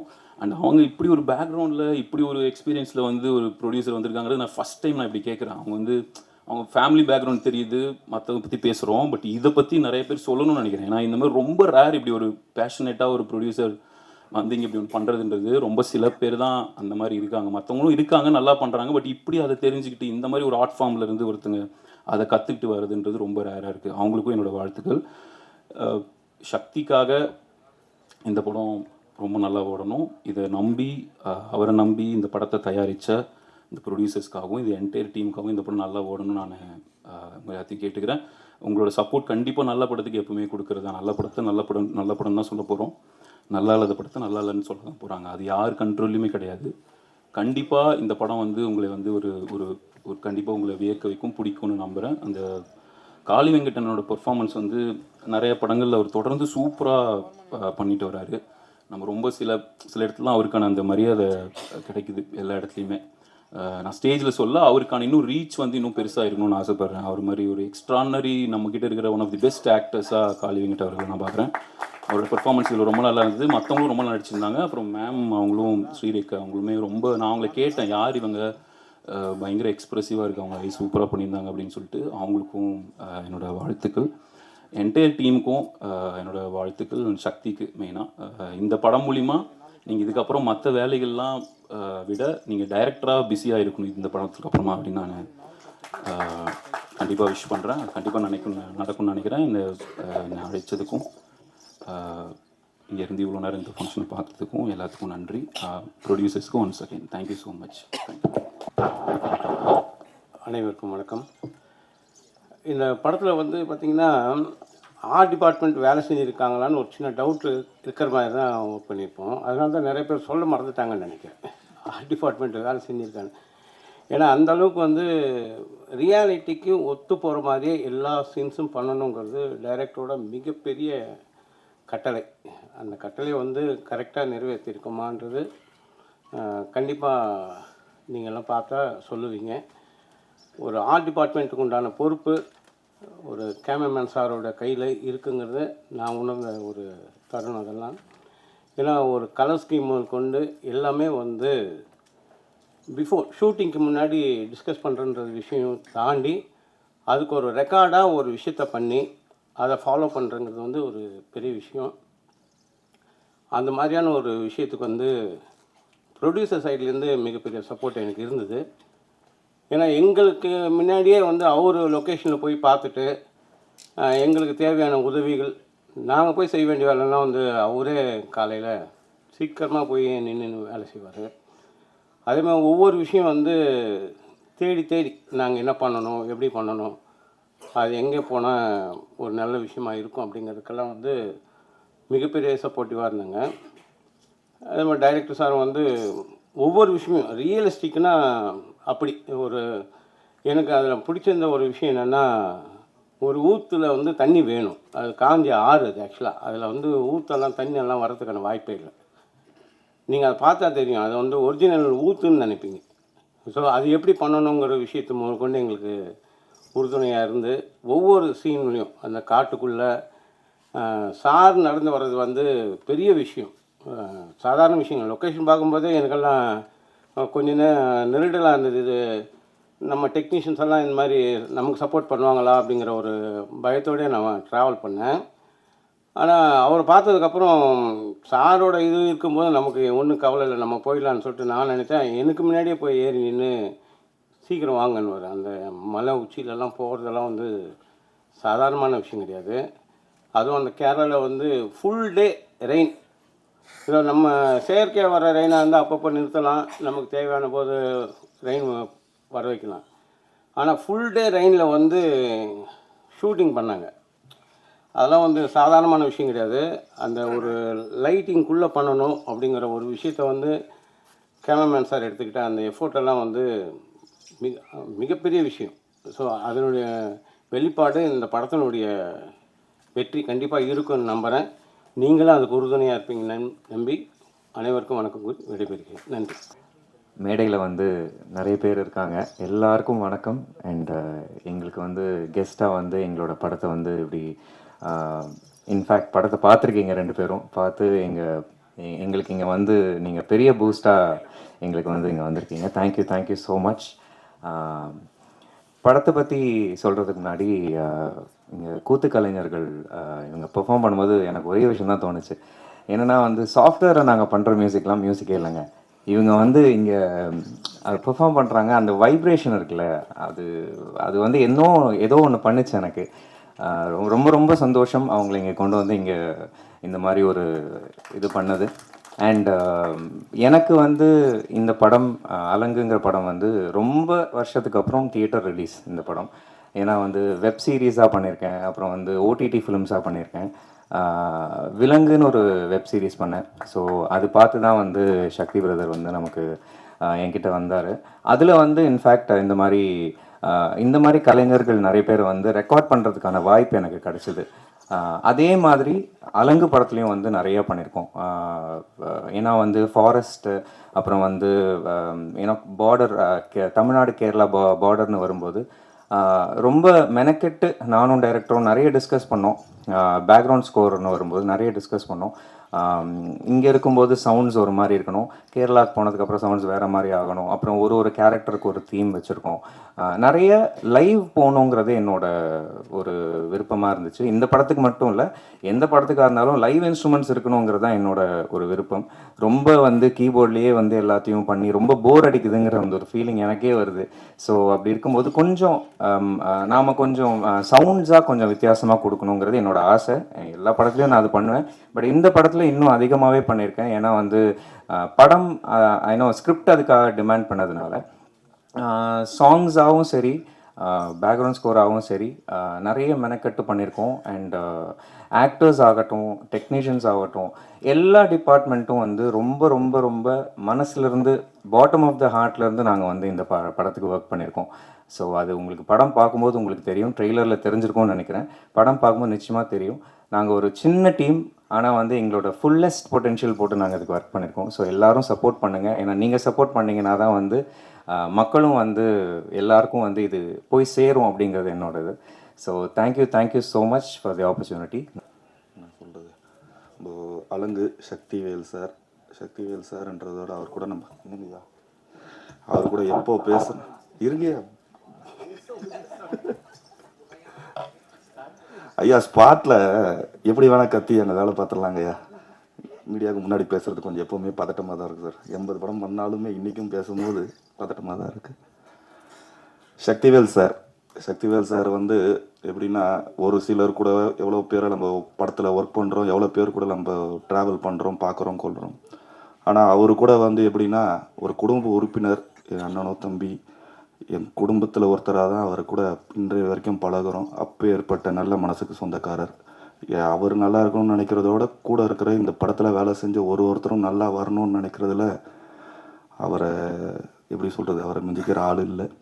அப்பேற்பட்ட நல்ல மனசுக்கு சொந்தக்காரர் அவர். அடுத்து நம்ம ஹீரோ டிஜி. இந்த படத்தில் வந்து காடு மலை மூணுமே, ஏன்னா வெறுமே அவங்களுக்கு கொடுக்குறது எல்லாமே இயக்குனர் வந்து கொடுக்குற இடமே வந்து ஒரு முள் புதரு இல்லை ஒரு மலை இல்லை மலையிலேருந்து கீழே விழுந்தா போய் சேர்கிற இடமா தான் இருக்கும். அந்த மாதிரி இடத்துல தான் ஃபுல் படமே வேலை பார்த்துருக்குறோம். ஒரு இடத்துக்கு திடீர்னு கூட்டம் போயிட்டு ஃபுல்லாக முள்ள இருக்கும், இங்கே ஓட சொல்லுங்கள், இங்கே சேஸ் எடுக்கலாம் சார், என்ன சார் பண்ணுறது, இங்கே சேஸ் எடுக்கலான்றீங்க, இல்லை பண்ணல. ஆனால் அது எல்லாத்தையுமே மனக்கெட்டு எந்த ஒரு இடத்துலையும் முகம் சுளிக்காமல் அவ்வளோ கால் வலிகள் இருந்தும் எல்லாத்தையும் பொறுத்துக்கிட்டு கிட்டத்தட்ட ஒரு 15-20 நாள் ஆக்ஷன் சீக்வன்ஸ் நான் ஒர்க் பண்ணியிருப்பேன். 20 நாள்லுமே ஓட விட்டு அவரை அவ்வளோ கொடுமைப்படுத்தியிருக்கிறேன் இந்த படத்தில். அது இல்லாமல் கூட ஒரு 2 பசங்க இருக்கிறாங்க. அதாவது அந்த 2 பசங்க ப்ளஸ் வந்து ஹீரோ 3 பேருமே மேக்கப் பிளட்டு போடுவாங்க. ஷார்ட்டு முடிஞ்சோடனே பிளட்டை துடைப்பாங்க. கூட உள்ளே பார்த்தீங்கன்னா நெஜ பிளட் வெளியே வந்துட்டு இருக்கும். மாஸ்டர் இது நெஜ பிளட் மாஸ்டர், மேக்கப்பு கிடையாது அப்படின்வாங்க. ஸோ அந்த அளவுக்கு மனக்கெட்டு கஷ்டப்பட்டு பண்ணியிருக்கிறாங்க. கண்டிப்பாக இந்த படம் அவங்களுக்கு ஒரு மிகப்பெரிய பேர் வாங்கி கொடுக்கும்னு நினைக்கிறேன். அதேமாதிரி டிஜி ப்ரோ இது ஃபஸ்ட்டு படம் ஃபைட்டு பண்ணுற மாதிரியே கிடையாது. எனக்கு ஃபஸ்ட்டு ஃபைட்டு நான் பண்ணும்போதே அவ்வளோ ஒரு எக்ஸ்பீரியன்ஸான ஒரு ஆக்டர் எந்த அளவுக்கு பண்ணுவாங்களோ அந்த அளவுக்கு அவர் பண்ணியிருக்காரு. தேங்க்யூ டிஜி ப்ரோ. கண்டிப்பாக டிஜி ப்ரோ அந்த 2 பசங்க கண்டிப்பாக அவங்க சப்போர்ட் இல்லைன்னா இந்த அளவுக்கு நான் பண்ணியிருக்க முடியுமான்னு எனக்கு தெரியல. தேங்க்யூ. அண்ட் தென் அடுத்ததாக நம்ம producers Sabari sir and Sanghamitra ma'am வந்து ஃபஸ்ட் டைம் நம்ம இந்த படத்தோடைய சில ஷோ பார்க்கும்போது பார்த்தேன். அவ்வளோ பெரிய இடத்துல இருந்தாலும் ஃபஸ்ட் டைம் அவங்கள பார்க்கும்போது அவ்வளோ ஒரு தன்மையோடு அவ்வளோ ஒரு சாஃப்டான நேச்சரை பார்த்து அவங்கக்கிட்ட அவ்வளோ நம்ம யார் என்னன்னு தெரியலனாலும் நம்ம சொல்லும் போது அவ்வளோ தன்மையோடு அவங்க அவ்வளோ சாஃப்டாக பேசும்போது அவ்வளோ சந்தோஷமாக இருந்தது மேம். தேங்க்யூ. சபரி சார், அதாவது இந்த படத்துக்கு பெரிய தூணுன்னா அவர் தான். காலையில் 6 மணிக்கு ஷூட்டிங்னா 5:30 மணிக்கே வந்து எல்லாத்தையும் அடித்து விரட்டி கூட்டின்னு வந்து ஸ்பாட்டில் நிற்க வச்சுருவார். 6 மணிக்கு நம்ம பேக்கப் பண்ணலான்னு நினச்சா என்ன 6 மணி இருக்குது, 6 மணி தான் மாஸ்டர் ஆகுது, இன்னும் ஒரு 1/2 மணி நேரம் போகலாம் அப்படி போட்டு நம்மளை விரட்டுவார். 6:30 மணிக்கு சரி சார் லாஸ்ட் ஷாட் முடிச்சிடலான்னா, இருங்க மாஸ்டர் இன்னொரு வாட்டி பண்ணிடலாம், அந்த இன்னொரு கட்டு போகணுன்னு சொன்னீங்களே அது பண்ணிடலாமா அப்படின்னு. அப்படிலாம் வந்து ஸ்பாட்லேயே இருந்து ஒரு நாளும் வேலை பார்த்துருக்காரு. கண்டிப்பாக அவருக்கு இந்த படம் மிகப்பெரிய ஒரு வெற்றியை கொடுக்கணும். நீங்கள் எல்லாம் சப்போர்ட் பண்ணி கண்டிப்பாக இதுக்கப்புறமா அவங்க இந்த வெற்றி மூலயமா இன்னும் மேலும் நிறைய படங்கள் அவங்க பண்ணணும் நான் ஆசைப்பட்றேன். அதுக்கப்புறம் இந்த படத்தோட டீம், நம்ம கேமராமேன் சார், அதாவது அவர் விரட்டுவாருன்னு நம்ம சொன்னோம் பார்த்தீங்களா, அதுக்கப்புறம் அவரை ஷார்ட் ரெடி சார் போகலாம்னா நான் எப்போ ரெடி வாங்க போகலாம் அப்படின்வார். அவ்வளோ ஸ்பீடாக. ஏன்னா மேக்ஸிமம் நைட் ஷூட்டு அவ்வளோ இல்லை. ஒரு ஷார்ட்டுக்கு ஹை கிளைமேக்ஸ் தான் ஃபுல்லாக ஹை ஸ்பீட்ஸ் ஷார்ட்ஸ் நிறையா இருந்தால் அதுக்கு எக்ஸ்போஷர் கம்மியாக இருக்கும். அதுக்கேற்ற மாதிரி அவருக்கு டைம் கொடுத்தா தான் லைட் பண்ணுவோம். ஆனால் எல்லாமே டக்குன்னு அவ்வளோ வேகமாக ஓடுவார், அவ்வளோ வேகமாக வேலை பார்ப்பார். Thank you sir. கண்டிப்பாக நீங்கள் இல்லைன்னா இந்த படத்துக்கு நான் இவ்வளோ வேகமாக வேலை பார்த்துருக்க முடியுமா, இவ்வளோ நல்லா நான் பண்ணியிருக்க முடியுமான்னு எனக்கு தெரியல sir. Thank you Pandi sir. Order sir, எல்லா ஃபைட்டர்ஸுக்கும் வந்து ஒரு சில இடத்துல சேஃப்டி இருக்கும், நிறைய கிளாஸ் பிரேக்கு, நிறைய ப்ராப்பர்ட்டி பிரேக்ஸு எல்லாம் இருக்குது. ஏன்னா சில இடத்துல நம்மளுக்கே தெரியாமல் நம்ம வாங்குற இடத்துல கண்ணாடிங்கள்லாம் உடைக்கும் போது பெரிய பெரிய பீஸ் கண்ணாடியாக வரும். ஃபைட்டர்ஸ் அவ்வளோ கஷ்டப்படுவாங்க, அடிப்படுவாங்க, தையல் போடுவாங்க. ஆனால் இதில் அவர் கொடுத்த எல்லா ப்ராப்பர்ட்டியுமே எல்லா கிளாஸஸுமே அவ்வளோ நல்ல விதமாகவும் அவர் பார்த்து எடுத்துகிட்டு வந்து கொடுத்து ஒவ்வொருத்தருக்கூட ஒரு சின்ன கீரல் கூட படாத அளவுக்கு ஒரு ப்ராப்பர்ட்டிஸ் கொடுத்துருக்காரு. Thank you art director sir. And then யார் இவங்க ஸ்ரீலேகா மேடம் ஒரு ஃபைட்டு பண்ணியிருக்காங்க கிளைமேக்ஸில். டைரக்டர்ஸ் அப்படியா மன்னிச்சிருங்க சார். சரிங்க சார்.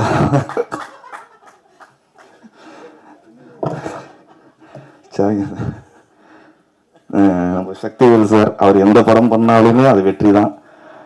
அவர் எப்படி சொல்கிறது, ஃபஸ்ட் டைம் அவரை போய் மீட் பண்ணும்போது படத்தை பார்த்துட்டு சார் அந்த ஃபைட்டை பார்த்துட்டு சார் ஃபைட் எக்ஸ்ட்ரானரியாக பண்ணியிருக்கீங்க, சூப்பராக பண்ணி அந்தமாரி ஒரு பெரிய மனிதர்கிட்ட வாழ்த்து வாங்குறதெல்லாம் எனக்கு அவ்வளோ கௌரவமாக இருக்குது, சந்தோஷமாக இருக்குது. Thank you Shakti sir. And Arun Vishwa sir, thank you for coming sir. Tamil sir, thank you for coming here. And எல்லாருக்கும் சொல்லிட்டு நினைக்கிறேன் சார். நம்ம இல்லை அப்பானி சார் பாவம் ஒரு கிளைமேக்ஸில் குண்டு வைக்கும் போதெல்லாம் அவர்கிட்ட சொல்லவே இல்லை. இல்லை இல்லை சார் சார் டீசர்ல இருக்கிறதுனால சொல்கிறேன் சார். டீசர்ல இருக்கிறதுனால சொல்கிறேன் சார். டீசர்ல அந்த ஷாட் இருக்கு சார். குண்டை வச்சு போட்டு சொல்லவே இல்லை அவர்கிட்ட, நின்றுக்கிட்டே இருக்காரு ஷாட்டில். சார் நடிக்கிறது மட்டும் தான் நான் க்ளோஸ் பண்ணுறேன். ஆமாம் சார், ஏன்னா எங்கே நான் குண்டு வைக்கிறேன்னு சொல்லிட்டு ஃபஸ்ட்டே ஓடி போயிடுவாங்கன்றதா சொல்லவே இல்லை. ஷார்ட் ரெடி, டேரக்டருக்கு தெரியும், கேமராமேனுக்கு தெரியும். முடிச்சுட்டு ரெடி சார் போகலாமா சார், டேக் போகலாம், ரோல் கேமரா ஓகேமா சார், ரெடிமா சார், ரெடிமா சார், ரோல் கேமரா ஆக்ஷன் ஒன்று டமால் கொண்டு வச்சு ஒரிஜினல் ரியாக்ஷன் இருக்கும் சார் அந்த படத்தில், அதை பாருங்க. Sorry sir. And then thank you. பத்திரிகை நண்பர்களுக்கு ஒரே ஒரு ரெக்வஸ்ட்டு, படம்லாம் எப்போவுமே ரிலீஸ் ஆகும்போது படத்தோட கதை எல்லாமே ரிவ்யூ பண்ணுவீங்க, நல்ல விதமாக நல்ல படங்களுக்கு நல்லதாக சொல்லுவீங்க, இந்த படத்துக்கும் நல்லதாக சொல்லுவீங்கன்னு நம்புகிறேன். ஏன்னா படம் கண்டிப்பாக நல்லா வந்திருக்கு, படத்தை நாங்கள் பார்த்துட்டோம். அதேமாரி பர்சனலாக எங்களோட ஒரு ஃபைட் மாஸ்டராக என்னோட ஒரு ரெக்வஸ்ட்டு, படத்தில் எல்லாமே எழுதுவீங்க, ஒரு சிலர் மட்டும்தான் இந்த சண்டை காட்சிகளையும் குறிப்பிட்டு சொல்லுவீங்க. நாங்களும் ஒர்க் பண்ணுறோம், நீங்கள் சொல்கிற ஒரு கெட்டதாக இருக்கட்டும், நாங்கள் பண்ண கெட்டதாக இருக்கட்டும், நல்லா பண்ணாலும் சரி நல்லா பண்ணாலும் சரி, நீங்கள் சொல்கிறதுனால நீங்கள் போடுற ரிவ்யூ, அதாவது நாங்கள் சம்பாதிக்கிறத விட நீங்கள் எழுதுகிற எழுத்துக்கள் தான் எங்களுக்கு அதோட அதிகமான சம்பளமே. நீங்கள் நல்லா பண்ணாலும் நல்லா பண்ணலன்னு சொன்னீங்கன்னா அதை நாங்கள் திருத்திப்போம், நல்லா பண்ணணும்னு சொன்னீங்கன்னா அதை பூஸ்டாக என்கேஜாக ஏற்றுக்கிட்டு இன்னும் சந்தோஷத்தோடு இன்னும் நல்லா பண்ணணும்னு நம்புவோம். தேங்க்யூ. உங்களோட சப்போர்ட் இந்த படத்துக்கு இருக்கணும்னு நினைக்கிறேன். நன்றி.